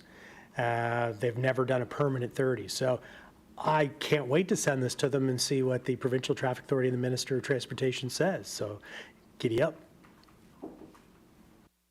Thank you. We don't have any more speakers on the board, so I'll call for the question. Question has been called. All those in favor? Aye. All opposed? That motion carries. Thank you. Onward and upward to 12.2.2, Councillor Mason. Thank you, Madam Vice Chair. I move the Transportation Standing Committee request a staff report regarding establishing criteria for a pilot project to close school zones to vehicle traffic during pickup and drop-off where the road configuration would allow it. Seconded by Councillor Cuttle again. Go ahead, Mr. Thank you. Mason, So not to make it all about District 7, but there are schools where something like this would work and there are schools where it wouldn't. If there is traffic diversion that has to happen, then you need to have police. That makes it unaffordable. But the Motor Vehicle Act apparently allows street closures where that is not the case. That's how we do street parties, where they just let the residents throw out the sawhorses and they want to close for a street party. So in my district, you could do this and in Sean's, the two that come to mind are in front of Lamarche and St. Thomas, not on Jubilee because of the traffic, but on Watt and Lamarchant, and maybe around Charles Tupper, right? Like where the congestion is at the drop-off, potentially it could be analyzed, and you could have either volunteers or the crossing guards, though that would be a labor issue, put out a couple of cones. That's what other municipalities are doing, where they have permissive, modern motor vehicle acts. It wouldn't work in my district on Inglis Street, right? Because it's all buses all around that school. So it won't work everywhere. And I think it's really got to be about where the majority of the students are walking to school to make it safer for them. So I'd ask for your support. Thank you. Thank you, Councillor Mason. Councillor Outhet. I will support this, but in a way, we sort of tried this. It's a little different in the suburban areas, I think, where how do you block a road and then you say, but you block it during pickup? Well, pickup sort of indicates that they're there to pick up and they would need the road. So, just a little clarification on that. But I mean, we tried this in some of the areas and they've tried the walking school buses and all this sort of thing. But to be honest with you, it led to a lot of conflict, and frankly, it just pushed all the problems onto other streets and just down the road, and then became policing issues and whatnot. So I don't know. Our folks in traffic may have thoughts about this, but my own, and I'll support it for the traffic report, but my own experience was was very bad and actually made things worse, but that was different than on Lamarchant Street or what have you. But anyway, I'll see what others have to say, but I'm a little leery of this one. Thank you, Councillor. I'm going to move to Councillor Cuddle. Oh, sorry, Councillor Clary. Sorry about that. No worries, you can go in any order you want. So I support the intent. I'm not sure what's being asked for is feasible at almost any school when you consider even, I'm trying to think of any schools that do not have any courtesy busing or anything. So how does a bus drop off if they have to drop off kids, and do you let them in? How do you do that? And then some weirdo squeaks by, hits the sign and cuts in front of the bus and, makes a mess of traffic. You like how I used weirdo there instead of another word? So I'm getting better. I hope when staff take this away and look at the minutes and maybe the video of our conversation, I think the intent is to make traffic better and calmer and maybe reduce it around schools during these periods. And I'll give you an example in District 9. So Tupper is a good one, and there are buses I do see come. But that doesn't mean every street has to be accessible to bus or traffic. And so I think, if even if you had one kind of safe street where the majority of kids and parents could come and drop off, that would be fantastic. Also, I'll give you another example. On Downs Avenue, you've got Springvale School and you've got the Christian School. And so the Springvale would be kind of in the middle of the street. Parents wouldn't be able to kind of access it, and then people being, the lazy people they are, they drop off their kid in their car and then go to work. It's like, really? You can't take 5 minutes to walk your kid to school, walk back, pick up your car, and then go to work? Anyway, so they'll end up parking and they'll have the congestion down by the mailboxes and down by Winter Street. And I think there could be, with behavior modification, if you've ever read Nudge, great book, you should really read it. If you want these tweaks, you really have to kind of push people in the right direction and not allow any other options. And so the other thing is that when staff are doing this, it's kind of like traffic calming. When we said, hey, let's put speed humps on a street, the next street over gets the traffic. And so then you got to put the speed humps on that street, and then it keeps going.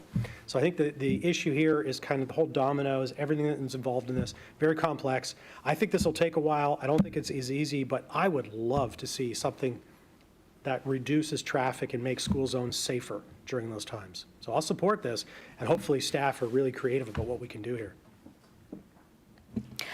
Okay, thank you. I think Professor Cleary has just put some more books on our reading list. Thank you for that. Over to Councillor Cottle. Thank you. Thank you there, Madam Vice Chair. Yeah, so thinking the same thing, that by putting in, like closing off a place for traffic doesn't actually, I think, get to the crux of the issue, at least not as I see it in some of my school areas. And, really it's about, for me, it would be designating pickup and drop-off zones that don't block people's driveways, don't cause traffic congestion, there's some way of enforcing it. Because right now it is a bit, the whole pickup and drop-off thing, as Councillor Cleary was saying, it is a bit of a free-for-all. And, I get very agitated residents when people come and park their cars and block off their driveways and take, just be a minute, and 20 minutes later, after the chit chat with the parents at the front doors of the school, it could be half an hour. There's lots of chat about when you drop your kids off at school. But anyway, I think we need to bring some order to what happens in the school zones with the pickup and the drop off, and I don't know if the answer is creating closing a street, or whether it's, taking a different approach in designating specific areas with specific rules to help mitigate the congestion, mitigate the aggravation, and make things, first and foremost, safer for the kids getting to school. So I don't know if we need to tweak the motion here at all, or if you'd be open to that. But I think it's really like a strategy around like traffic management in school zones to prioritize pedestrians. I'm just not sure if we're at the point right now where it's specific about to close school zones to vehicle traffic. I don't know if that's the specific solution we're getting at. So, I mean, maybe staff are listening and maybe they'll respond to it, but yeah, I think we need to amend this. I see you nodding over there. Are you? Thank you, Councillor. Are you finished? Yeah, I'm Okay, finished for now. I might come back. Perfect. We're going to move to Councillor Cottle then, please, and we'll go to you. Thank you very much. I don't have a vote, but I have an opinion. And that is that this one would be challenging because you would have to find places where there are no houses unless you have things like resident passes for the people who live in the area, or perhaps work in one of the buildings that is immediately adjacent or in the area of the places that you're going to close the vehicle traffic. We have a street in front of one of our schools that has no stopping, and cars not just stop, they pull into the driveways and park in the driveways of the residents there. Yes, they're only there for 10 minutes in this no stopping zone, sometimes with the police there, sometimes with the principal setting out traffic cones.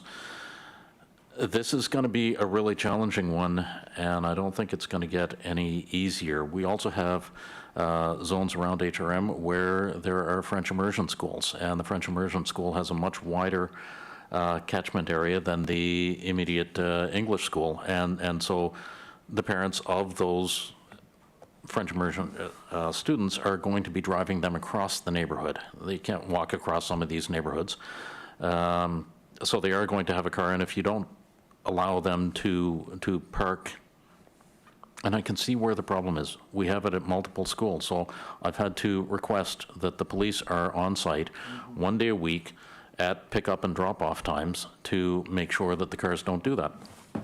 But they do that on the other 4 days of the week. The principal sends out notice, and again, he puts out traffic cones, and that's not his job.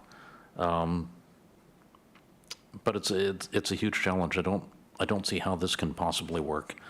But curious to see what the report would come back and say. I probably wouldn't be able to support it if I had the choice. Thank you very much. Thank you, Councillor Russell. Moving on to Councillor Purdy. Thank you, Madam Vice Chair. So similar sentiments. I mean, I support the idea behind this in traffic management around schools, but I can see a nightmare in my district of closing down a street.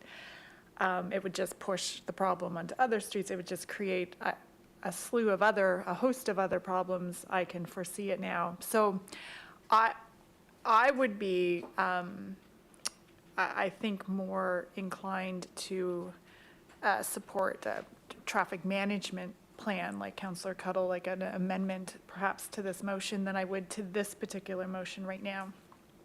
Thank you. Thank you, Councillor Purdy.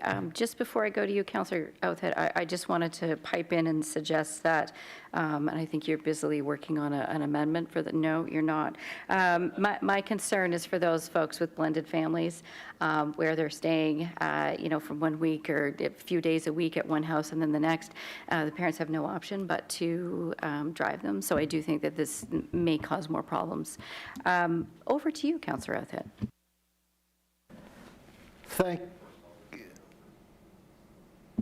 Sir, you'd like to go for a second time before and not close?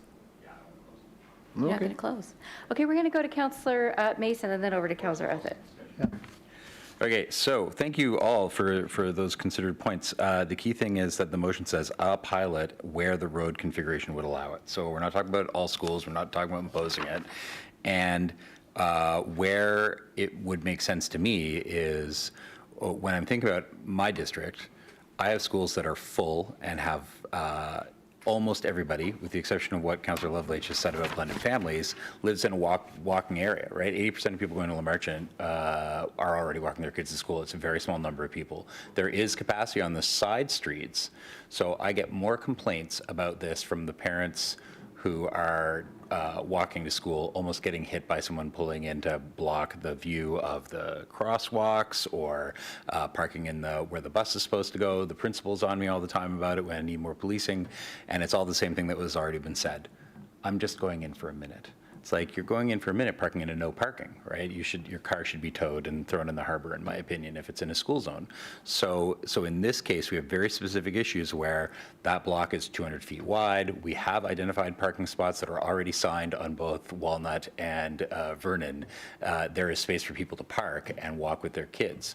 Not to put too fine a point on it, there's a young girl who is in a wheelchair who I talk to, who almost every day gets dropped off and picked up in front of my house, not in front of the school, and her parents are adamant that we need to close the street for pickup and drop off because it's not safe. She won't go in front of the school to drop off her kid and pick her up because people are driving crazy. She comes and parks in front of my place and I say hi to them and she gets her daughter in and out of the car there. And I get that some people, for a variety of reasons, are going to have to drive their kids to school, though it's vanishingly few who really have to do that in these neighborhoods. But again, we have accommodations for that. We're not talking about adding. It's an entirely different model than where I grew up in suburban Dartmouth. We're talking about walks of 50 or 60 feet to get from the side street to the front of the school. But the congestion in front of those schools, and maybe specifically, I think Charles Tupper would be a good place to close one or two of the side streets, but specifically Lamarchant. Across the street from Lamarchant is the temporary holding swing school for the peninsula that currently SJAM is being bused to. And that's 800 kids on that block, and it is messy when school starts. And so I've got the PTAs at both schools saying, please, we got to do something to close that street. So again, it's a pilot for where it's appropriate, not we're going to do it on Cavalier Drive. We wouldn't do it on Cavalier Drive. Why would we do it there? It's not the same kind of environment. But in this case, it's definitely something that we need. The buses drop off in Walnut Street. We don't need Watt Street open for SJAM or for Lamarchant St. Thomas. So I would ask for your support to find out what is the art of the possible is for a pilot. Thank you. Thank you, Councillor. Councillor Outhead. Thank you, Chair, and we've all, I think, experienced exactly what Wei has described, unfortunately. But I'd like to, and I don't think this is out of order. We have the traffic authority sitting in the audience here. Could I ask him for an opinion on what's been done elsewhere about closing schools around closing streets around schools? Because I tell you, all I've seen when we tried this before is we just pushed the problem further out. Welcome, Mr. Pitts. This is a little different than a notice of motion, so. Afternoon, everybody. Happy to be here. Lucas Pitts, Director of Traffic Management.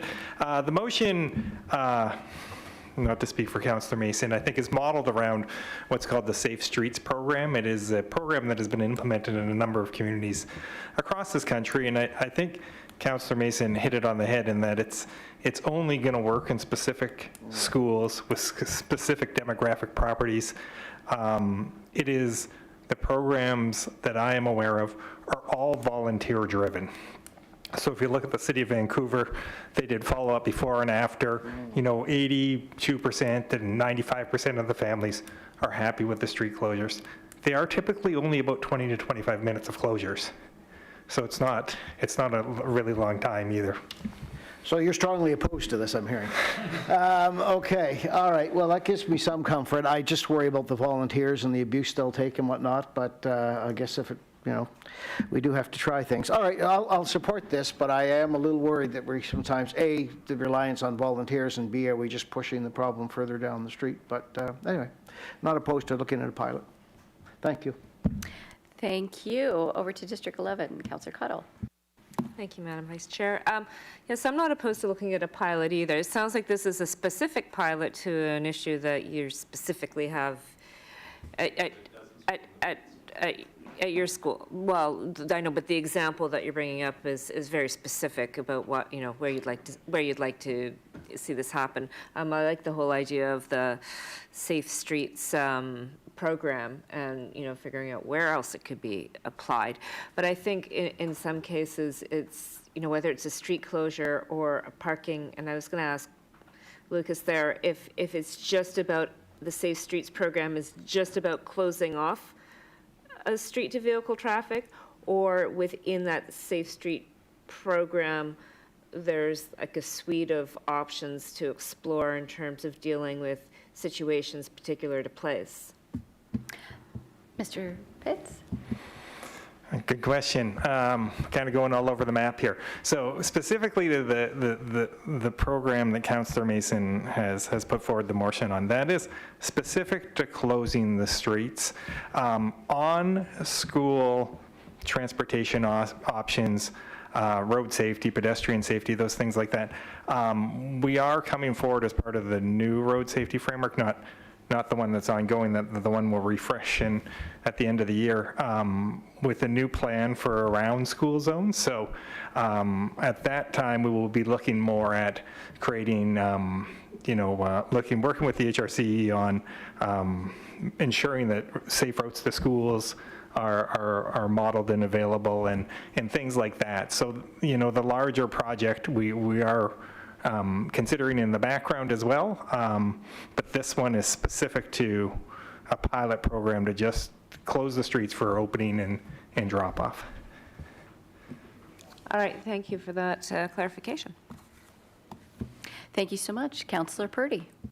Thank you, Madam Chair. And so, okay, this is reasonable, but it makes me think that the traffic calming projects that we've implemented in school zones just haven't worked then, if we're needing now to look at this as well as an option. But yeah, to support Councillor Mason's ongoing problems that he's seeing in his district and seeing it as a pilot, so that means that it will be a pilot. I will support this tentatively.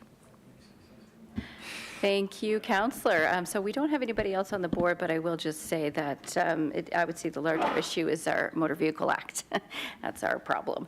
But shall I call for the question? Question has been called. All those in favor? All opposed? That motion carries. Thank you. We're going to move to the final in the triptych of the Mason world.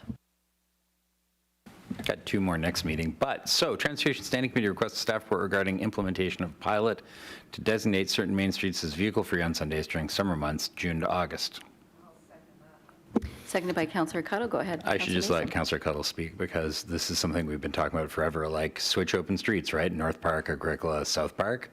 And you know, again, talking to staff, I think that legally we could make it so that the street signs say street closed June, July, August on Sunday, and just that's half the battle. And we're not talking about for events. We're not talking about for streetscaping. We're not talking about for any of that stuff. Just close the streets. Speaking as someone who's lived in this community for 30 years, when we do close the streets for switch open streets, you know, there's no cars when they close the streets. No one's driving. So it feels like you're not taking the street away from the cars at Sunday morning at 9 o'clock in the morning. You're reallocating the space to people who are actually going to use it. So, you know, I would like to find out whether this is possible is basically what the ask is for. And there's some indication it may be. Thank you. Thank you, Councillor Mason. Over to you, Councillor Outhet. Thank you, and I will support this on the condition that I hope that we kind of got spanked on Spring Garden Road, and we kind of got spanked with Saturday parking from not consulting with the business community before doing this. And whether, you know, this is a Sunday morning, and it'll be certain areas, but I would like to make sure that the business community is aware that, you know, I think this could have people walking to their cafe, walking to their restaurant for brunch or whatever, but let's just make sure we dot the i's and cross the t's so we don't get into the same situation where we made a decision when the time we got home, we had the BADs and all the business people emailing us that they weren't consulted and this is going to impact their business, et cetera, et cetera. I'm not sure it has to, but let's at least do some consultation on this, a little research of what's been done in other areas to see if it actually has people out running around if businesses are on those streets. If these are streets around parks and playgrounds and whatnot, that's great. But if it infects the business community, I just want to make sure we chat with the business community. Thank you. But again, Thank you, Councillor Outhet. Councillor Cuttle. Thank you. Yeah, so I strongly support this. This is something that has been talked about for years. Like, I think whenever Switch started, which was, I don't know, 2011, maybe, like over 10 years ago, maybe longer, a long time ago. And it, you know, it was really inspired from something called Ciclova out of Bogota in Colombia. And it's not just about, you know, to Councillor Hitt's point here about just closing a street and impacting business. It's actually meant to be packaged with a campaign to make it an event that brings people out onto the streets to cycle, to brunch, to socialize, to play games, to experience the city in a different way. So I think when staff are looking at this and they're looking at, you know, what makes this a success, it's not just about, you know, can we or can we not close the streets? Do we or do we not need police at every corner costing us tens of thousands of dollars to do this? It's really about, you know, can we turn this into a thing, into an event, into more than just a street closure? It's part and parcel, I think, of the success to address those concerns. And you know, when you have it every Sunday, it creates an expectation that grows, and sometimes that takes, you know, not just once, but it takes many times for it to become a success and to become an event. I would love to see this. I'd love to see it from downtown Halifax to downtown Dartmouth, and then beyond. You know, the big impediment here has been the cost due to policing. I think there will be challenges. You know, you do have you know, one-way streets, and what happens when you close a one-way street, where do they go? And the other thing with the cost of policing, it might not be that we need policing at every side road, but maybe it's more about enforcement, because even when you do close streets, you do have people who might not be familiar with the street closure or not know where to go, you know, driving down the closed street, which is, you know, an education campaign, as well as, you know, making sure that, you know, the signage is there and the other elements are there to make it, to really make it a success. So, yeah, glad to see this come forward. I don't know if we're going to get a different answer about the policing, but Also, in the staff report, it'd be great to say, okay, what are the other options? It's not just a no, we can't do it. It's like, where do we take this next to make it happen? We talked about this recently at the Active Transportation Advisory Committee with, the staff doing education outreach around active transit. And, there's been so many attempts over the years to expand the switch closed streets that I would really love to see something happen and for staff to pick this up and carry the torch to make it happen. So anyway, you can tell I'm enthusiastic about this one. Thank you. Thank you, Councillor Cottle. Sounds like a hashtag Halifax Sundays. Just a note to clerks, there is a typo in the motion. It's implanting instead of implementing a pilot, just to change that for the minutes. Yeah, implanting. So over to Councillor Cleary, please. Thank you, and thank you for being a pedant, because that's what I was going to bring up. I'll comment to Councillor Outthit first, and that is, I think your logical leap was putting the cart before the horse. This motion isn't about, hey, let's close a specific street. It's can we and what's the process? Then I would assume it'd be up to the residents and businesses on the street to petition us or some other way and say, hey, we would like to do this on our street, and then we would go through that process. To Councillor Cuddle's point, it's about the resources and the process. It's laborious, and the fact that police would have to be there for the closure at the ends and whatnot is incredibly expensive for groups. And I can't remember how many times we've had groups come to us, whether it's parades or closures, and say, we need to do this thing, plus it's going to cost us $8,000 or $10,000 or $15,000. Can you grant us some money to pay for that thing? Because we can't do that thing. We're all volunteers. And it's kind of like, well, why would, I look at Argyle Street. And Argyle Street, when it's not closed, is kind of like a Woonerf. If you're familiar with the whole sort of, Living Street combined traffic, et cetera. And then we have those gates. And once the date comes, you shut the gates and they're closed for the summer. And then we could see something like that. I mean, there are tons of options we could look at. The issue is, how do we do it? How do we go about it? I am wholeheartedly behind this, because I think this would be a fantastic thing. And really, the energy, the vibrancy that you get from these kind of closures, and depending on the style of street, if it's all commercial, if it's mixed, you get a very different energy from those kind of closures, and lots more people come out and do all kinds of things. And maybe we'll encourage more residents to close their own streets too and have regular parties again. Thank you. Okay, Councillor Cleary's in support of parties. Councillor Russell. Thank you very much. My concern is, I think it's a neat idea, and it could work in a number of places. But each place has to be considered on its own merits and with the surrounding neighborhood. Councillor Cleary mentioned residences a number of times, so did Councillor Cuttle, and that has to be considered.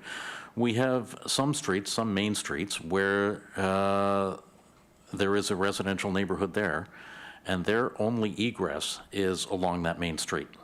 So if they are going somewhere, doing something, whatever, and we say no vehicular traffic on the main street, then they are locked in. We have seen this when we have closed Sackville Drive for parades, where there are sets of streets where people just can't get out. And to have that for a full day basis is a challenge. To have that for an hour is a whole lot less of a challenge. So I think we need to be very careful when we are considering the streets and the criteria that go around it, that we don't ensure that people aren't able to get out from where they live if they absolutely need to, getting to places like work, if we don't provide other options like transit, which we certainly do, but we need to make sure that some of the options are available, perhaps having a resident pass in some cases where it's absolutely required. So those are my thoughts about it. Thank you very much. Thank you, Councillor Russell. Nobody else is on the board. I call for the question. All those in favor? Okay, aye. All opposed? That motion passes. Thank you so much. And now we are on to 13 motions. You're coming back up? Oh, I've caught up in your emails for you.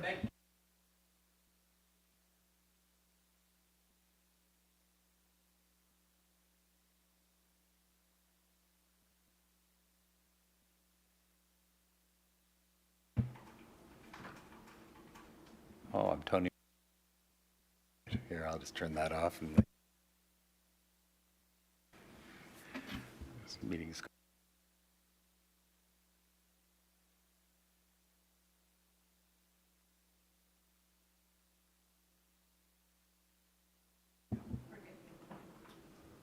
Hey, good job, Katie. All right, so that concludes items under members of the standing committee. Then we have motions, which are none. In-camera items, there are none. Added items, there are none. There's one, which is 15.1. Councillor Lovelace. Councillor Lovelace. Thank you, Mr. Chair. I'll be quick. I move that the Transportation Standing Committee request a staff report that outlines the process to request authority from the province of Nova Scotia to establish and enforce reasonable and consistent traffic speeds in private, commercial, or public parking lots to prioritize pedestrian safety in HRM. Didn't realize there were so many Ps in that. Seconded by Councillor Outthit. Thank Go you, ahead, Councillor Councillor. Outthit. So we do know that we've got a really interesting variety across the municipality as far as what drivers and pedestrians can expect with regards to safety features in public parking lots, commercial mall parking lots. So what happens, of course, is as a municipality, we do not have authority to set those consistent speed rates or consistent safety measures throughout. So in order to make these kinds of changes, we would need to request the province to update the MVA. Many thanks to our Deputy Traffic Authority for assisting me in moving this forward.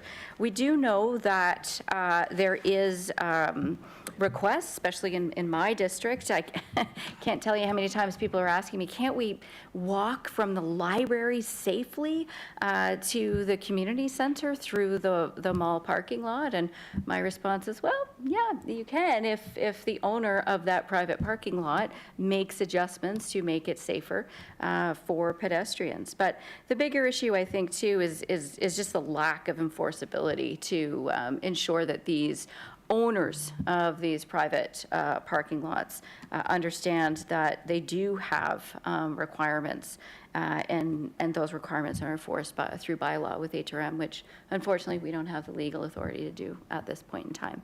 So I appreciate your support to move this forward. Thank you. Thank you, Councillor. Councillor Cuttle. Thank you, Chair. You know what?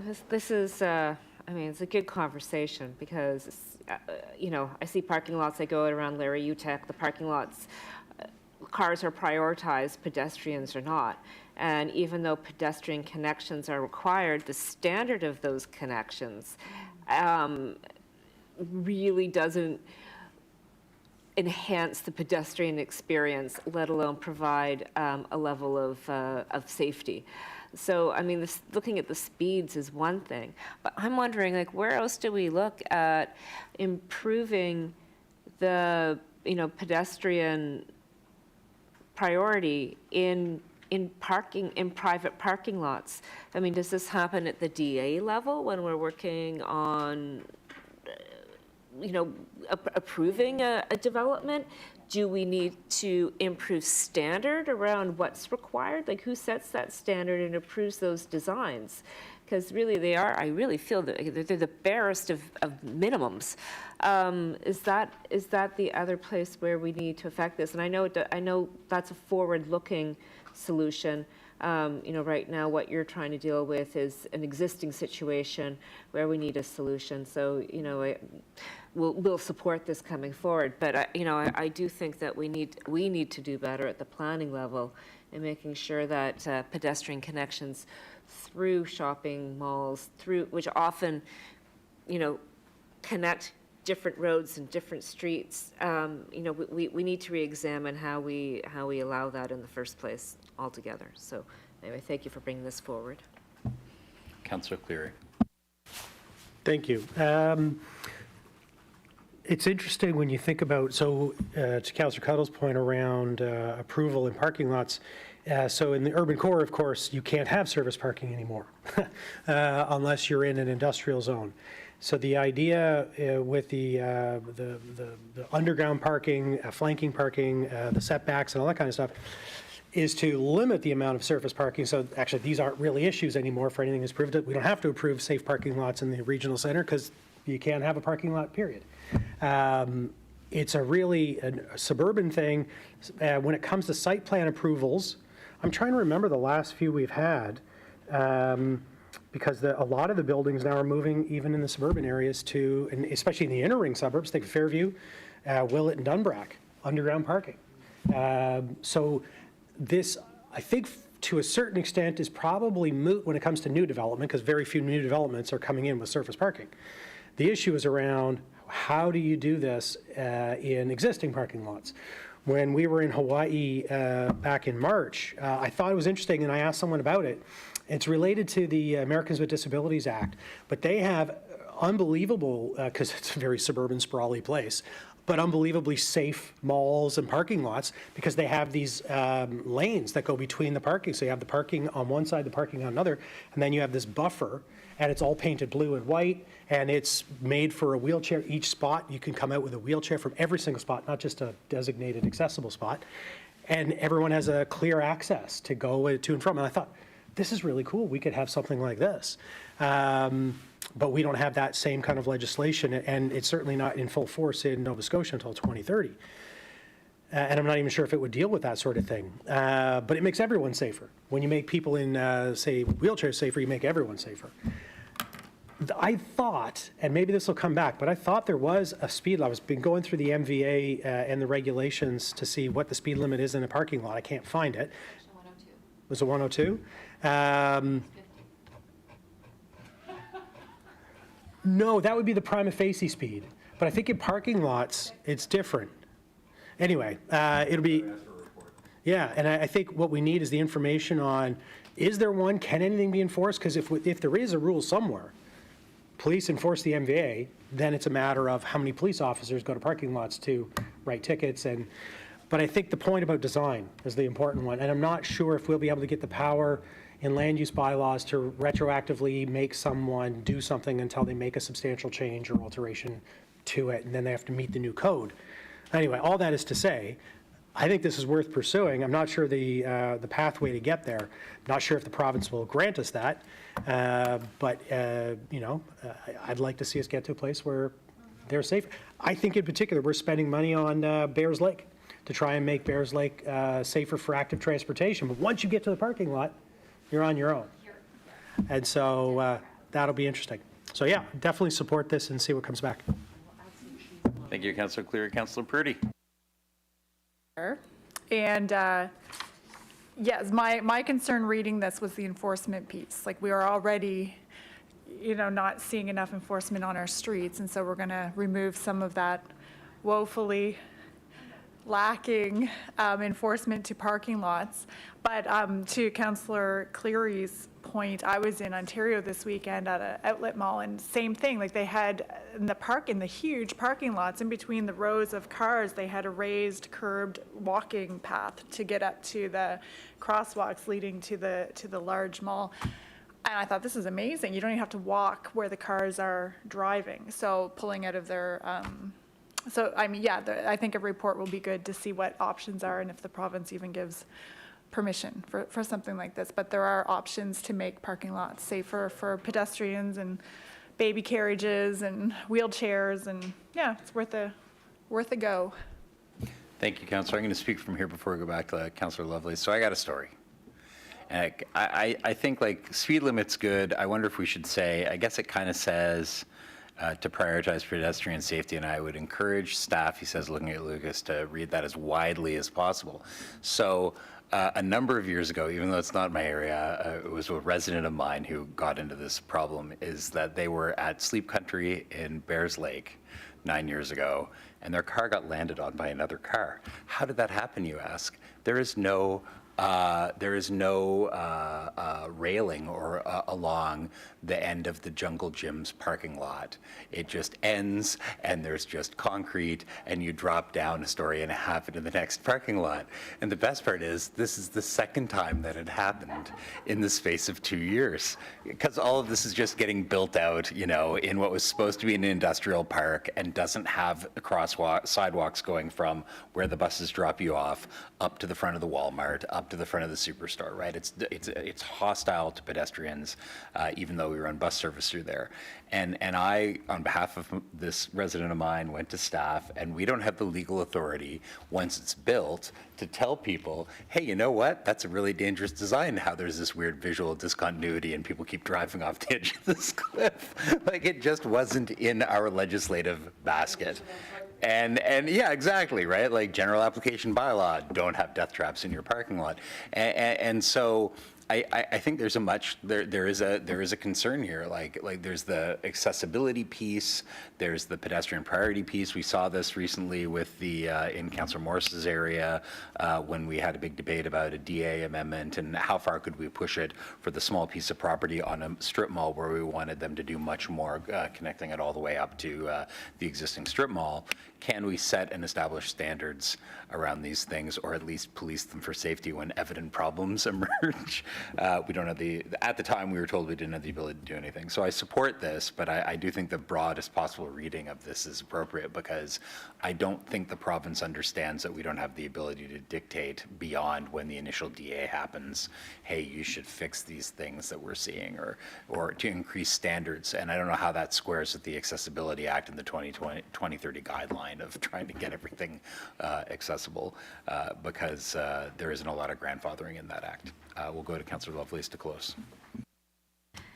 Thank you, Mr. Chair. Great conversation. So just, really quickly, yes, it needs to be broad, but obviously, as to Councillor Cleary's point, we're catching up on development, right? We now have this social understanding that pedestrian safety and accessibility is important. So moving forward, we are making changes to new developments, but it's the older developments that's the problem. Mill Cove is a great example where we do have those lanes where the cars come up and you can walk safely on a raised area, sidewalk to the Sobeys, but it didn't extend to the entire parking lot that now exists, right? Because it wasn't a requirement. And certainly, to address your point about the speed, so Section 102 indicates that the default speed limit in a business district, which is what Bayers Lake is everywhere, is 50 kilometers an hour. Now, in some provinces, it's, the default speed for parking lots, commercial malls is 20 kilometers an hour or 30. We have 50. So, you do take your life in your hand when you're, especially for folks in Upper Tantallon, when you're just trying to get from the Sobeys to the library to the community, to the St. Margaret Center. So I appreciate your support on this, and many thanks to Lucas Pitts for working with me on this, and looking forward to the staff report. Thank you. Thank you, Vice Chair. Seeing no further speakers, all those in favor? Opposed? Carries. That brings us to the end of today's programming. Unless there are notices of motion, Council, Committee. Going once, going twice, sold. Public participation has already occurred. Dave has already left. Date of the next meeting is June 22nd, 2023. I'll take an adjournment from Cole Harbour. Councillor Purdy.